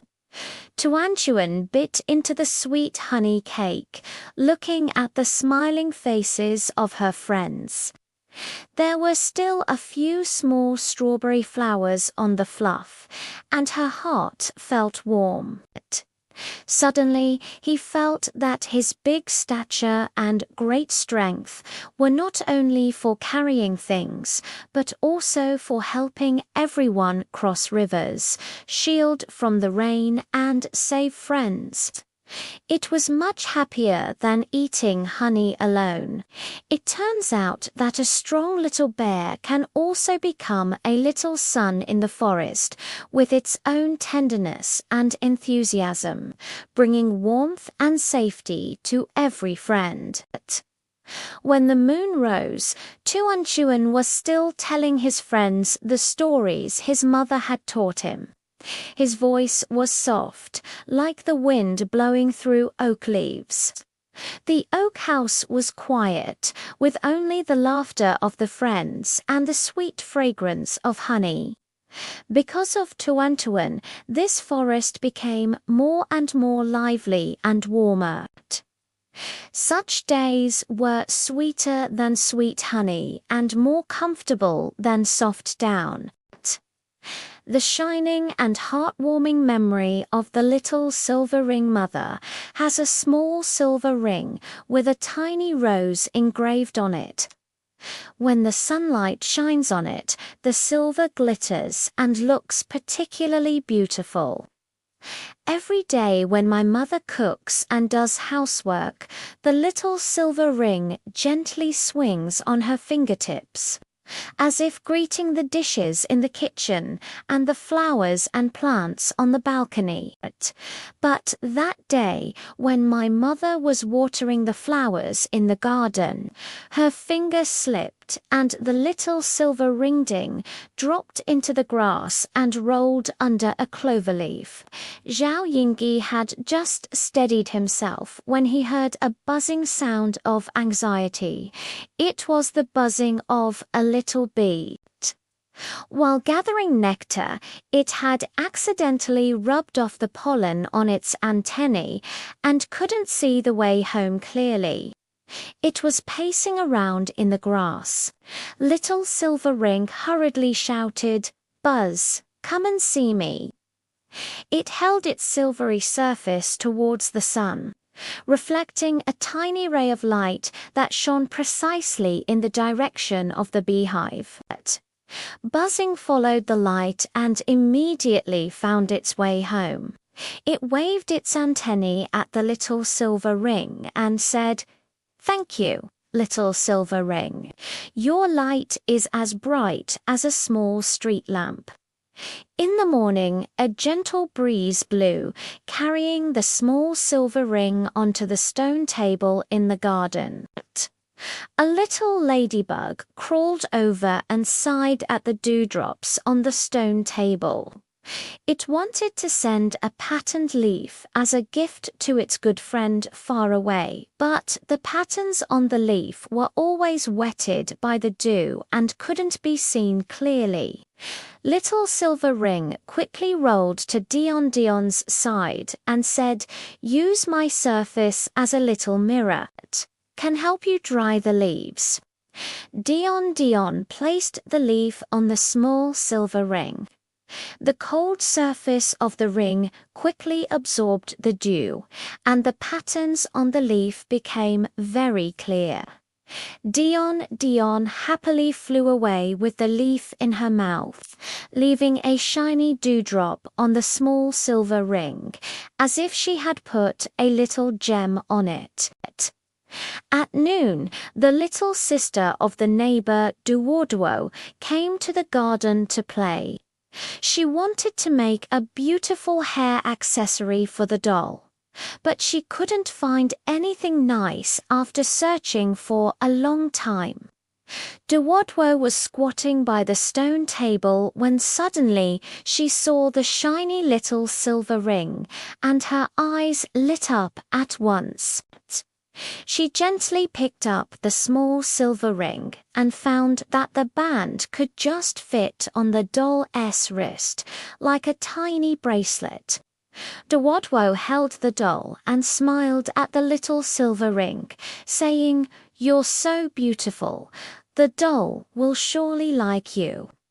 However, she soon remembered that this might be a lost ring from someone else.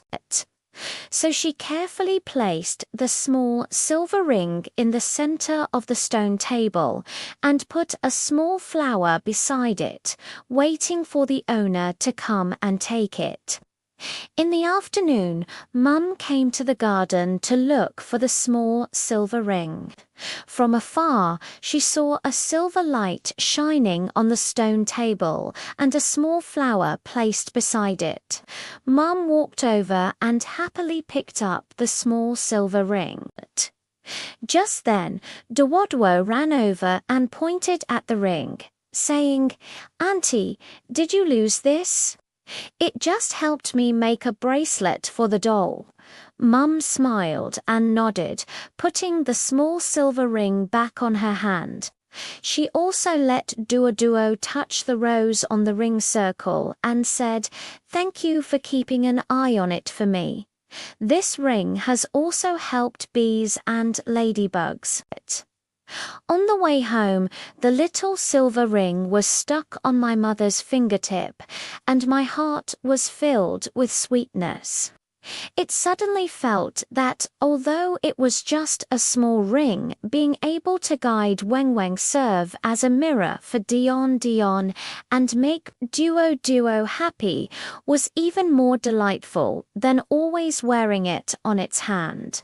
Since then, my mother has cherished this small silver ring even more. Every time she sees the rose on the ring band, she would recall its heartwarming story in the garden. It turns out that a tiny silver ring can also become a little messenger in the garden with its own brilliance and kindness, bringing warmth and happiness to every friend who meets it. Such an experience is more precious than its shiny surface. It's even more beautiful than the patterns of roses.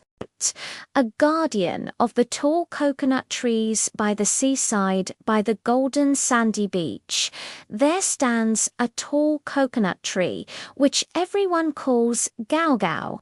His trunk is straight, like a big brown pillar.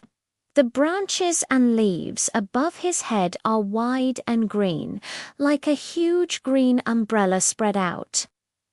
There are also many round coconuts hanging on the branches. When the wind blows, the leaves rustle and the coconuts sway gently. Even the waves like to sing around him because Gao Gao is the most reliable guardian by the seaside. That early morning, as soon as the sun rose, the little crab pincer was crawling on the beach with shells on his back. In no time, he was panting heavily from the sun. The beach was scorching hot from the sun, and his little claws could hardly bear it. When Gao Gao saw this, he quickly drooped the branches and leaves to the edge of the beach, casting a large patch of shade. The pliers quickly climbed into the shade and shook their big pliers at Gao Gao, saying, "Thank you, Gao Gao. Your shadow is so cool." He shook the leaves high, as if saying, "You're welcome." In the morning, little seagull Duardwo flew in from afar. Her wings were exhausted and she wanted to find a place to rest, but there was no place to land on the beach. Gao Gao quickly stretched the shortest branch in front of Duardwo and made a soft rustling sound. "Duardwo, come and rest here for a while." One by one, they landed on the soft branches, preening their feathers and singing a beautiful song to Gao Gao. The singing was as gentle as the waves. At noon, it suddenly started to drizzle and a gentle wind blew. The little brother, who had just built a castle on the beach, didn't bring an umbrella and was so anxious that he hid behind a stone. Gao Gao quickly gathered the branches and leaves together, as if setting up a small green tent, allowing the little brother to hide beside his tree trunk. The raindrops hit the leaves with a tap-tap sound, but they didn't get a drop on the little brother. The little brother held the tall and rough tree trunk and reached out to touch the coconut on the branch, smiling and saying, "Grandpa Coconut Tree is so nice." In the evening, the rain stopped and the setting sun dyed the sea surface orange red. Gao Gao saw the young fisherman Ming come back with his net, sweating profusely and still not having a chance to drink water. He gently shook the branch, and a ripe coconut plop fell into the beach. Amin quickly picked up the coconut, opened it, and drank it. The sweet coconut juice immediately dispelled his fatigue. Amin waved his hand to Gao Gao and said, "Thank you for the coconut. It's so sweet." When it got dark, the moon rose into the sky and the waves gently lapped against the beach. Standing high by the seaside, moonlight spills through the branches and leaves, as if a handful of stars have been scattered. Suddenly he felt that although he couldn't run or jump, the happiest thing was to be able to shield pliers from the sun, provide a place for Duaduo to rest, offer shelter from the rain to little brother, and send sweet coconuts to Amin.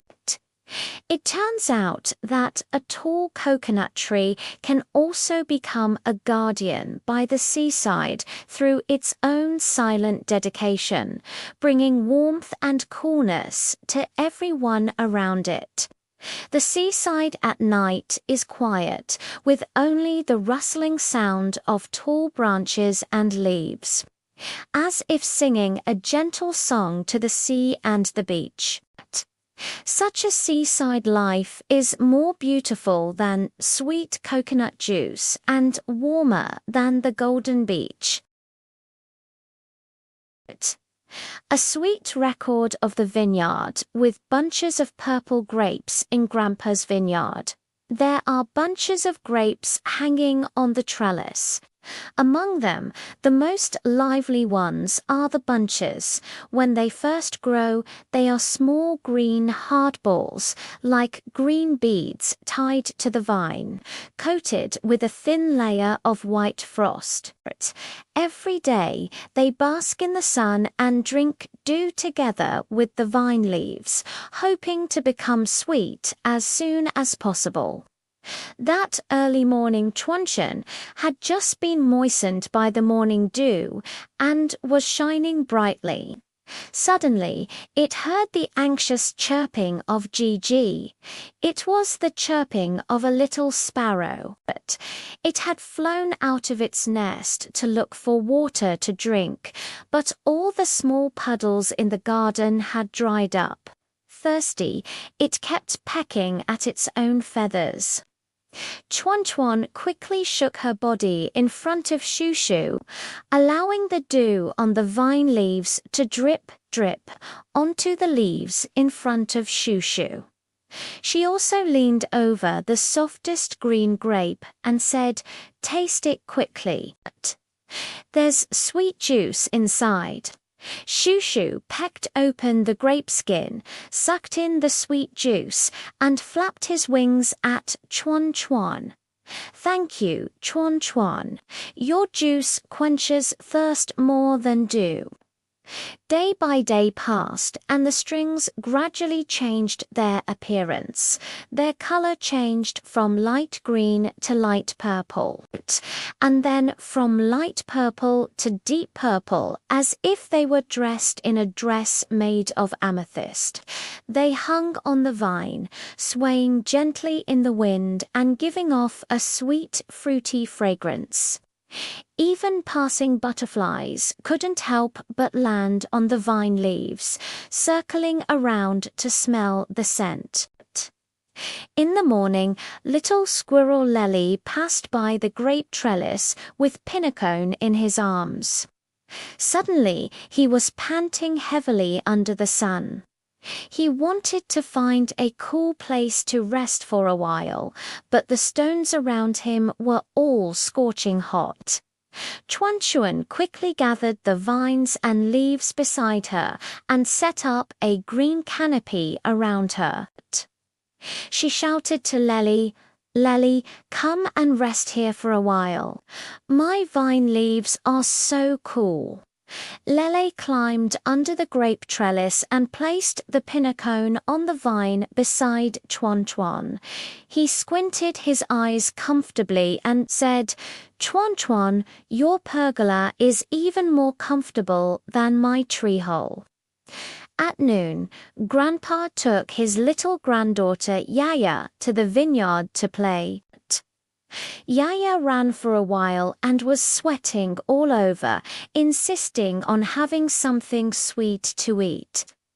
Grandpa stood on tiptoe, picked a bunch of ripe purple grapes, the companions beside the skewers, washed them clean, and handed them to Yaya. "Try this, it's so sweet." Yaya took a bite. The purple juice spread in her mouth. Her eyes lit up at once. She reached out and touched the skewers hanging on the vine, whispering, "When will you be mature? I still want to eat sweet grapes again." Chuan Chuan shook her body as if saying, "It'll be very soon." In the afternoon, it suddenly started to drizzle. The little snail that had just been playing in the garden gradually had nowhere to take shelter from the rain, and its shell was all covered with mud and water. Chuan Chuan quickly let a large vine leaf hang down and cover slowly above, like opening a green umbrella. Slowly hiding under the vine leaves, he slowly stretched out his antennae and waved at the string. "Thank you, string. Your leaves are just like little umbrellas." In the evening, the setting sun dyed the vineyard orange red. The skewers were finally fully ripe. Grandpa picked them and shared them with Yaya and Lely. Yaya took a bite of a skewer and said with a smile, "It's even sweeter than last time."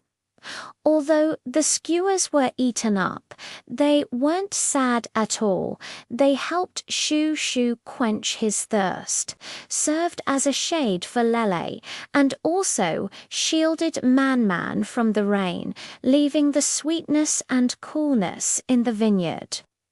It turns out that a small bunch of purple grapes, from green and hard to purple and soft, can not only accumulate sweet flesh, but also bring warmth to the friends around. The wind in the vineyard is still blowing, and the vine leaves are still swaying, as if saying, the next bunch of ripe grapes will also be like bunches, becoming a little sweetness in the vineyard, bringing joy and coolness to everyone.